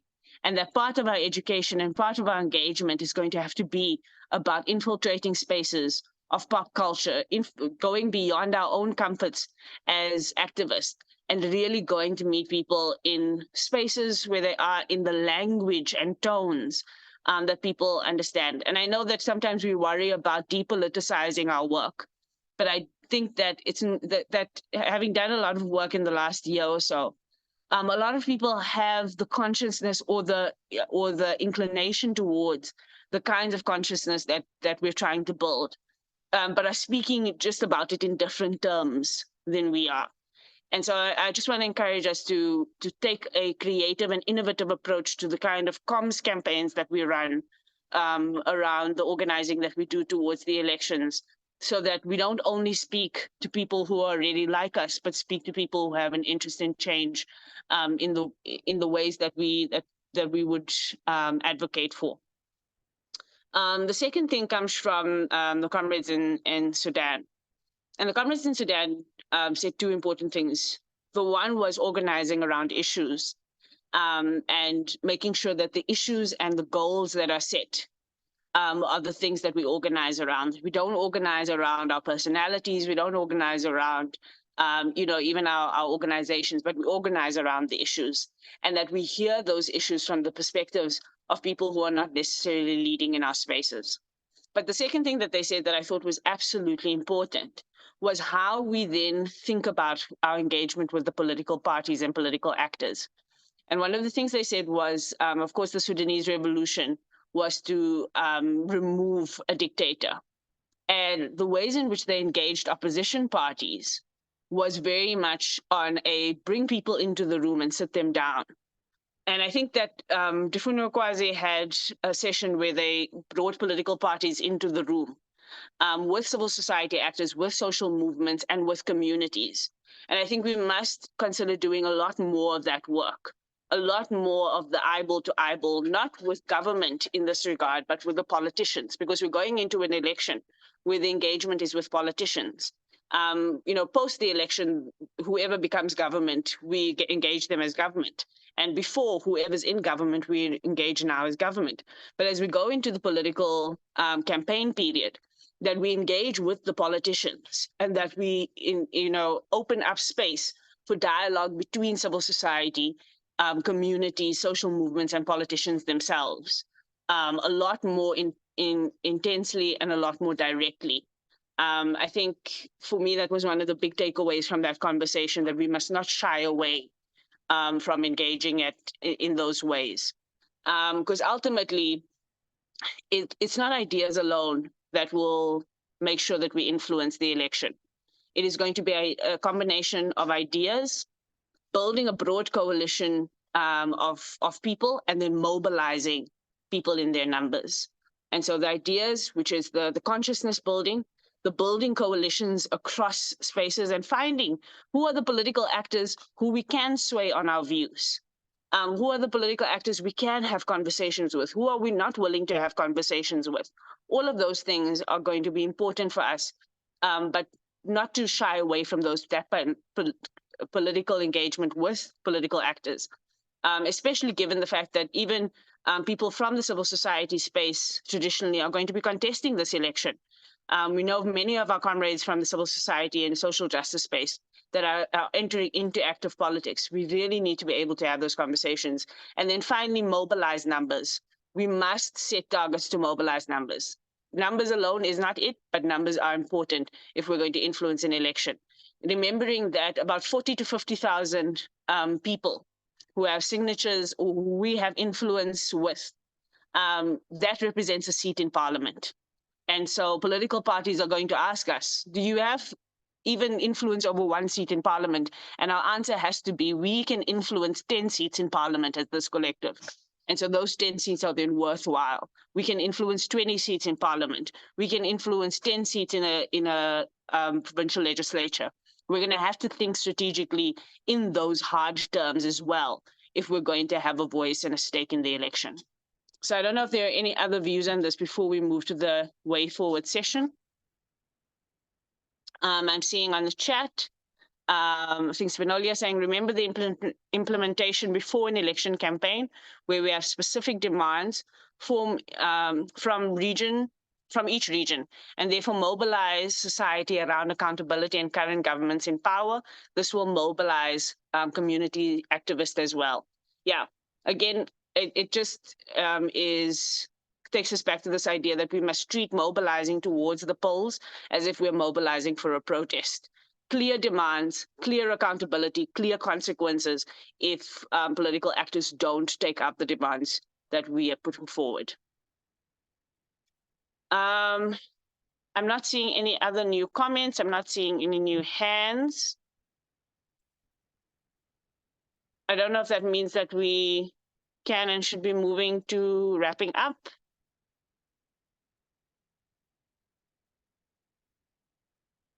Anzio, are you back? Did Comrade Minaj join us? Minaj is actually on leave, everyone. So apologies for him joining us late, but also we're grateful that he's trying to join at all. But I just wanted to check if we are able to move to the last session yet. Oh, Minaj is here. So I'm going to then move to the last session, where we just talk about some of the way forward that we need to consider. Comrade Anzio, are you also back? Just indicate for me.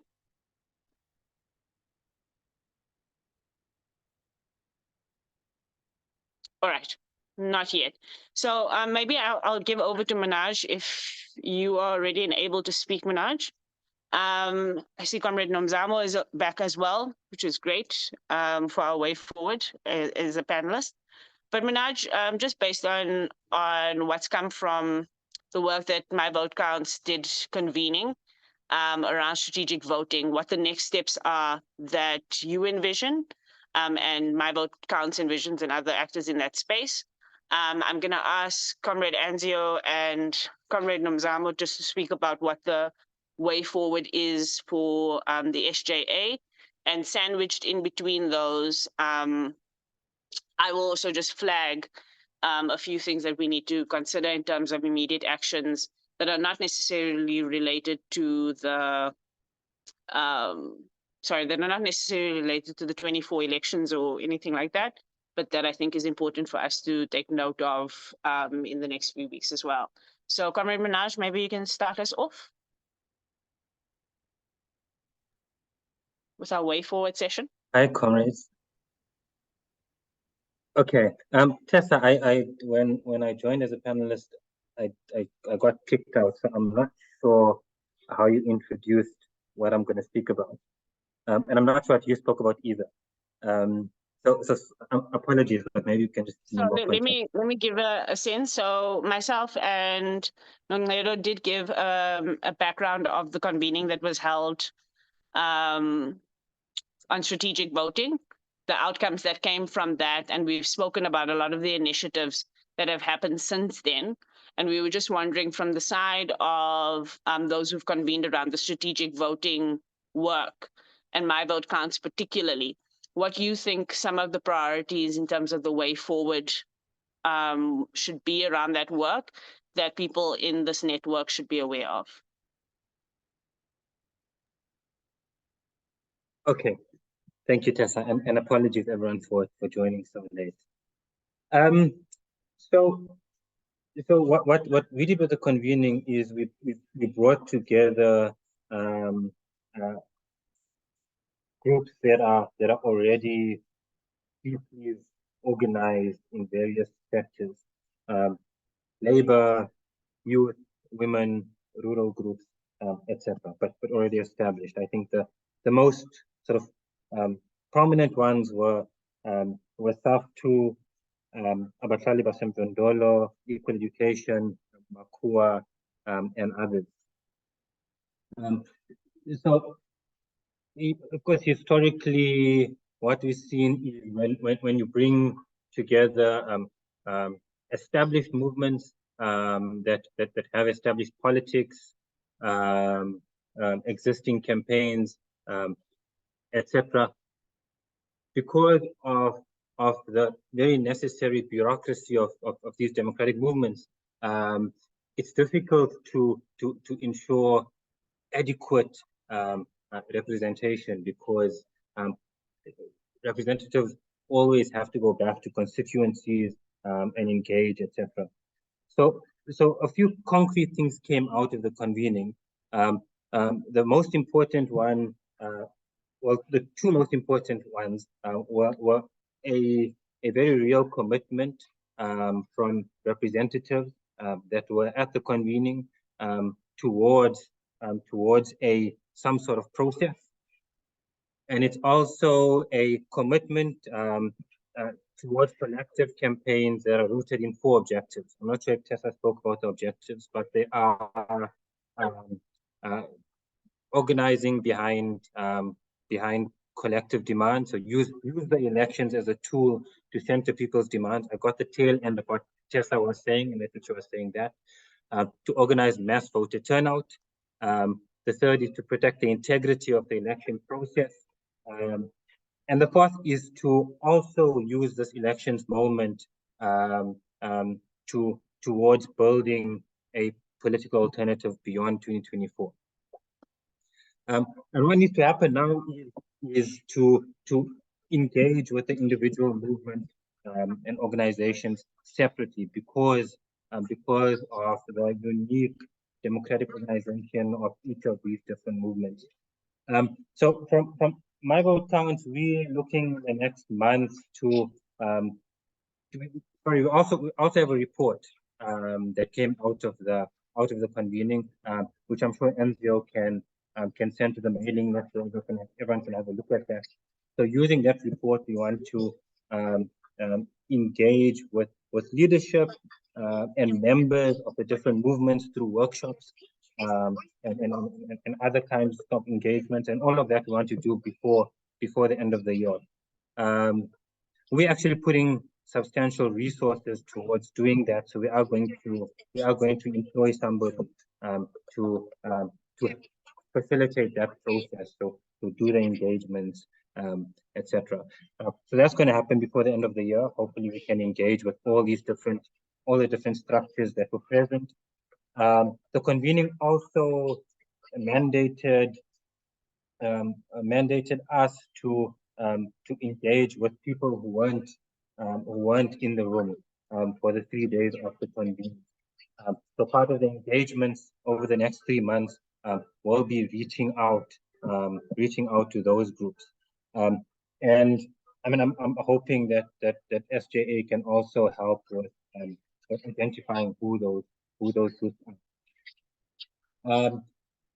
Part of those engagements, in addition to workshopping the report and workshopping the objectives, will also be to plan for a second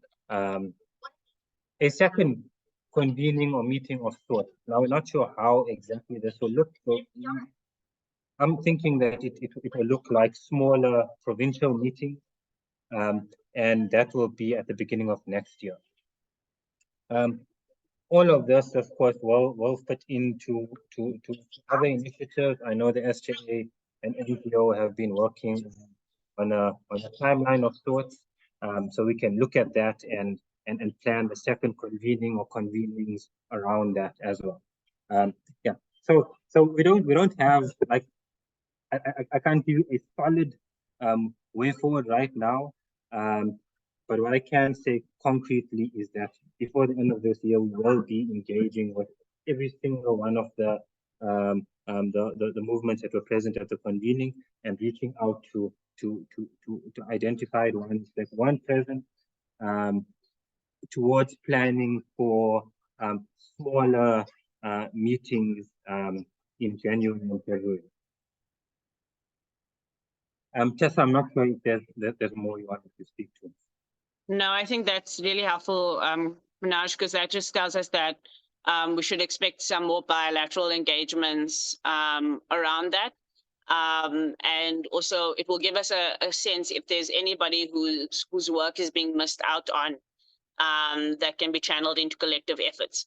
So I'm going to try and do a summary of just some of the key action points that have come out of the session today before I hand over to the SJA representatives of the ACC, Ave Noncedo, Anzio, Nonzamo, just to talk us through what the next convening points for this collective are. But just as I understand what has come out of today, is that firstly, there's an understanding that there is work streams that have come out from this work, the elections being one of them, work around anti-austerity being another, work around GBV, and those are in different phases of movement. That there is work that's being done around resource mobilization, both for the convening, an in-person convening here, but also sensitizing donors to the collective efforts that we are committing to. That under particularly those anti-austerity work, that Noncedo has signaled that there are some organizations that are working towards the 1st of November, and that Gillard has asked for some of that work to perhaps, take a more solid form in terms of inviting more organizations into that.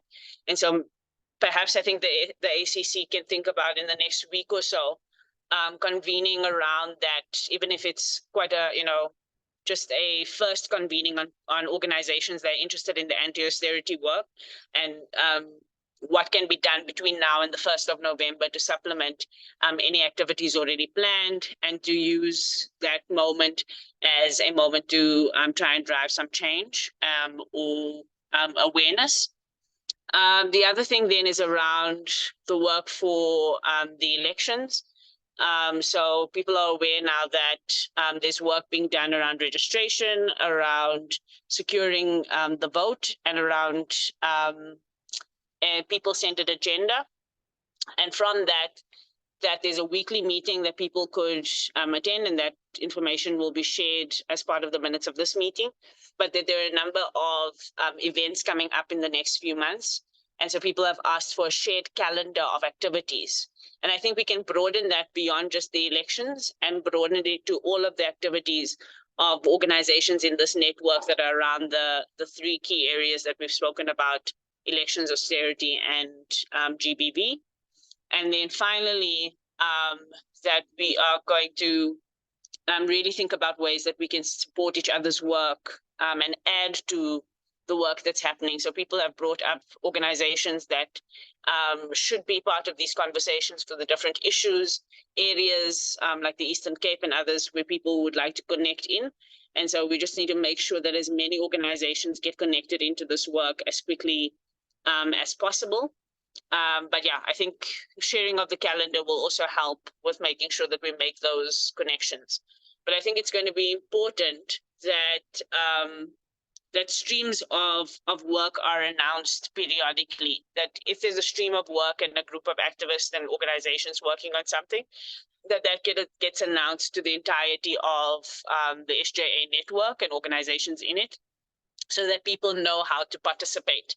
And if they are doing work that they believe that the network can collaborate on, that they're able to know, that we're able to know who do we contact in order to create awareness around activities that are being done.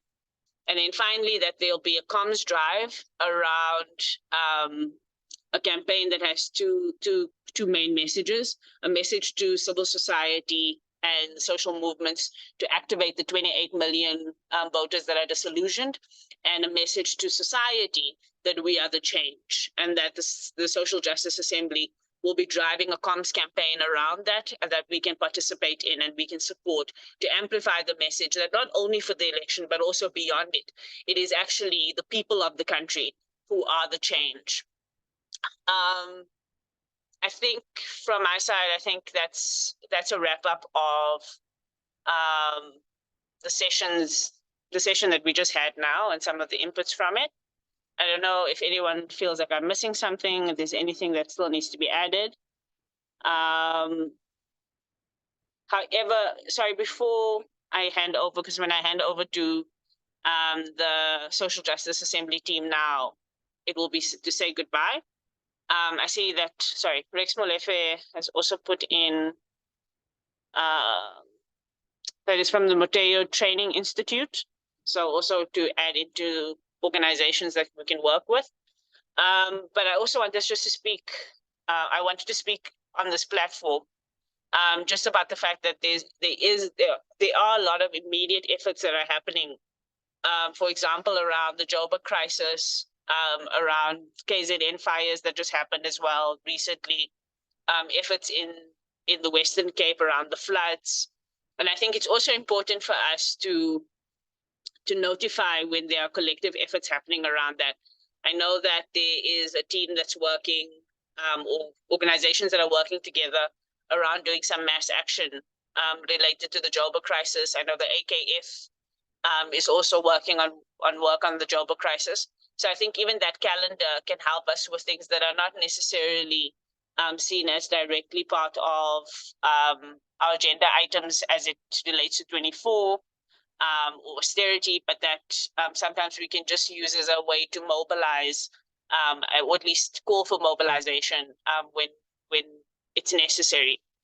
But I think that being said, I'm going to hand over to Anzio, Nomzamo, Nonqedo, as the representatives of the SJA, just to give us a sense of when the next engagement or meeting might be that the SJA hosts, or what we can expect going forward. But I want to thank everybody for participating and staying with us throughout this morning. As Nonqedo said, part of doing this work is going to mean we're going to have to talk to each other a lot more often.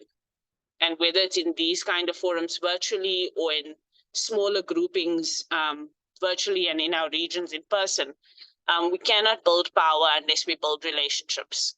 And so this is all about relationship building as well. And so I want to appreciate everybody's time.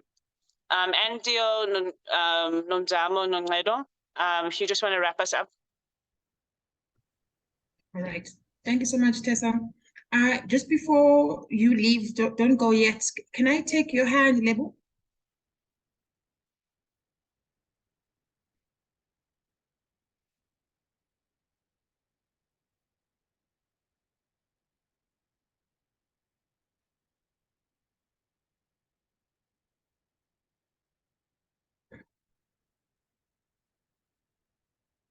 Okay, you're still muted. Has the tech team enabled?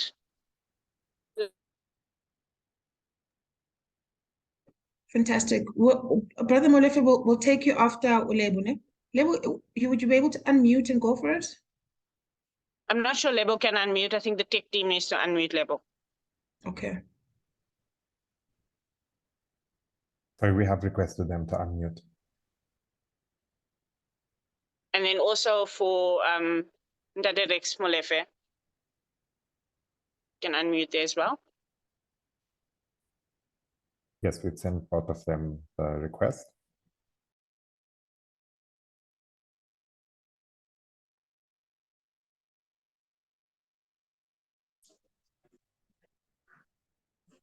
Can I come in? Yes, please do.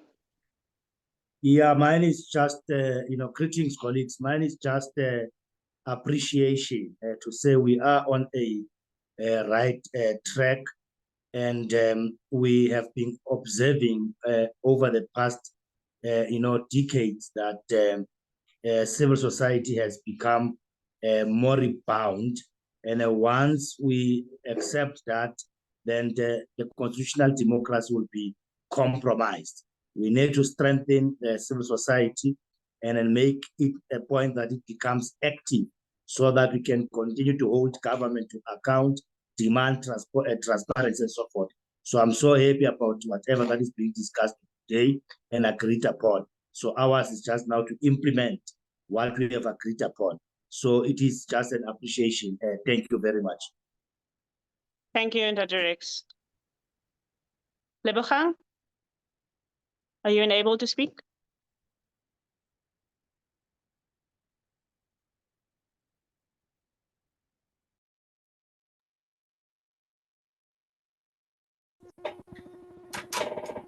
Here we go. Please speak, Lebogang. Okay, thank you so much, and to everybody.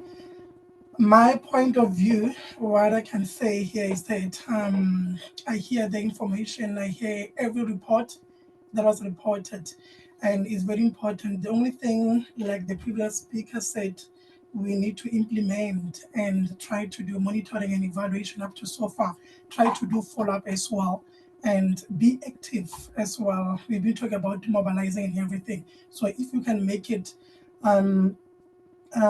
quicker on that so that we see where we are standing. I think that's all for me. Thank you.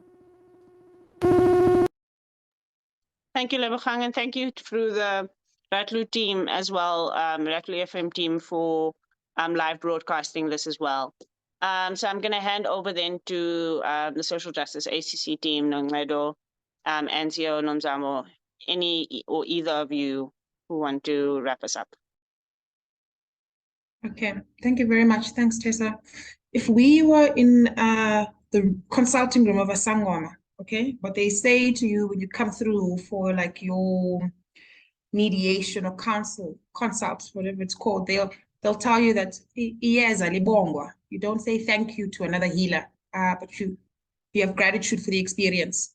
And so we couldn't have a better person hold space for us, I think, in this report back meeting. I'm not thanking you, just onwards, Tessa. I think everyone felt very much held following the conversation and holding the key points of our discussion. I'm looking forward to continuing to do this work together and with your leadership as well. So, viva, viva to you, but also deep gratitude. On next steps, we're going to potentially end earlier than imagined, because it's going to be very short. We are supporting provincial gatherings between now and the end of this year. And so there are provincial gatherings being hosted in the Eastern Cape, in Limpopo and in Mpumalanga over the next coming weeks. We will share the final dates for those gatherings. One of the challenges that we are experiencing, if people can just go back with those and just give space to think about how to support, is finance, like the fiscal resource to support convenings across the board. So if people do have any ideas of people they think would be interested in supporting the SJA, in its provincial convenings for the rest of this year, please reach out to us and let us know, and we'll connect people with the people leading these things at a province level. And then we have a proposed date for our second SJA gathering. We're hoping to do the second one in March of next year.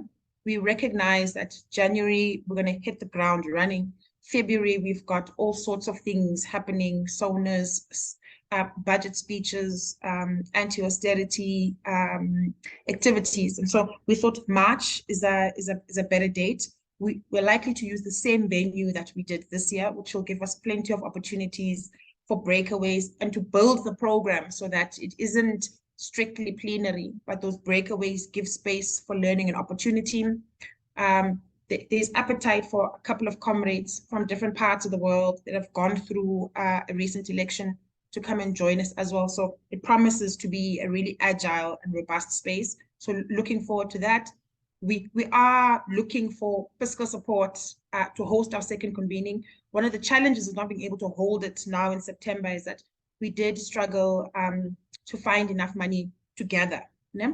So again, putting it to everyone on this call through all of our organizations, if there are people that are interested in supporting our sector meet, please let's connect with those people, share with them what our plans and visions are, and then hopefully we'll be able to mobilize enough resources to make sure that in March we have the time of our lives, but also something that we can hold on to as we go towards the ballot and on the other side of it.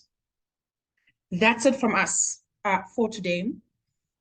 We can't do enough to keep people abreast, so just keep following us on our social media pages. We have access, hopefully, to each other on this platform and in the DMs. So let's reach out to each other, keep asking those questions so that we can inform the final program for our second convening. And I'm seeing adult questions on here, for example, convene us in the Western Cape, please, Adele. And Vanessa's on here as well. We're looking to have a provincial convening for the Western Cape too. Deep gratitude to I'm now dubbed to Tessa and to the ACC for getting us here, and the comments that are really putting this together from a technical perspective as well. It's been really seamless, and that's rare. Lebo, to you and your team as well. Thank you very much, comrades. I wonder if we could and go continue to feel energized about the rest of our day, in the day-to-day work, to keep remembering that there's a collective energy in seeing things look different in South Africa. In that spirit, with that strength. Mandla!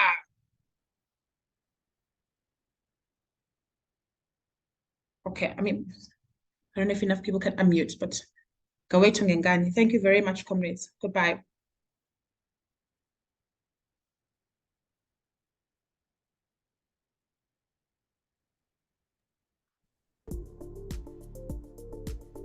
Bye-bye, colleagues. Outside.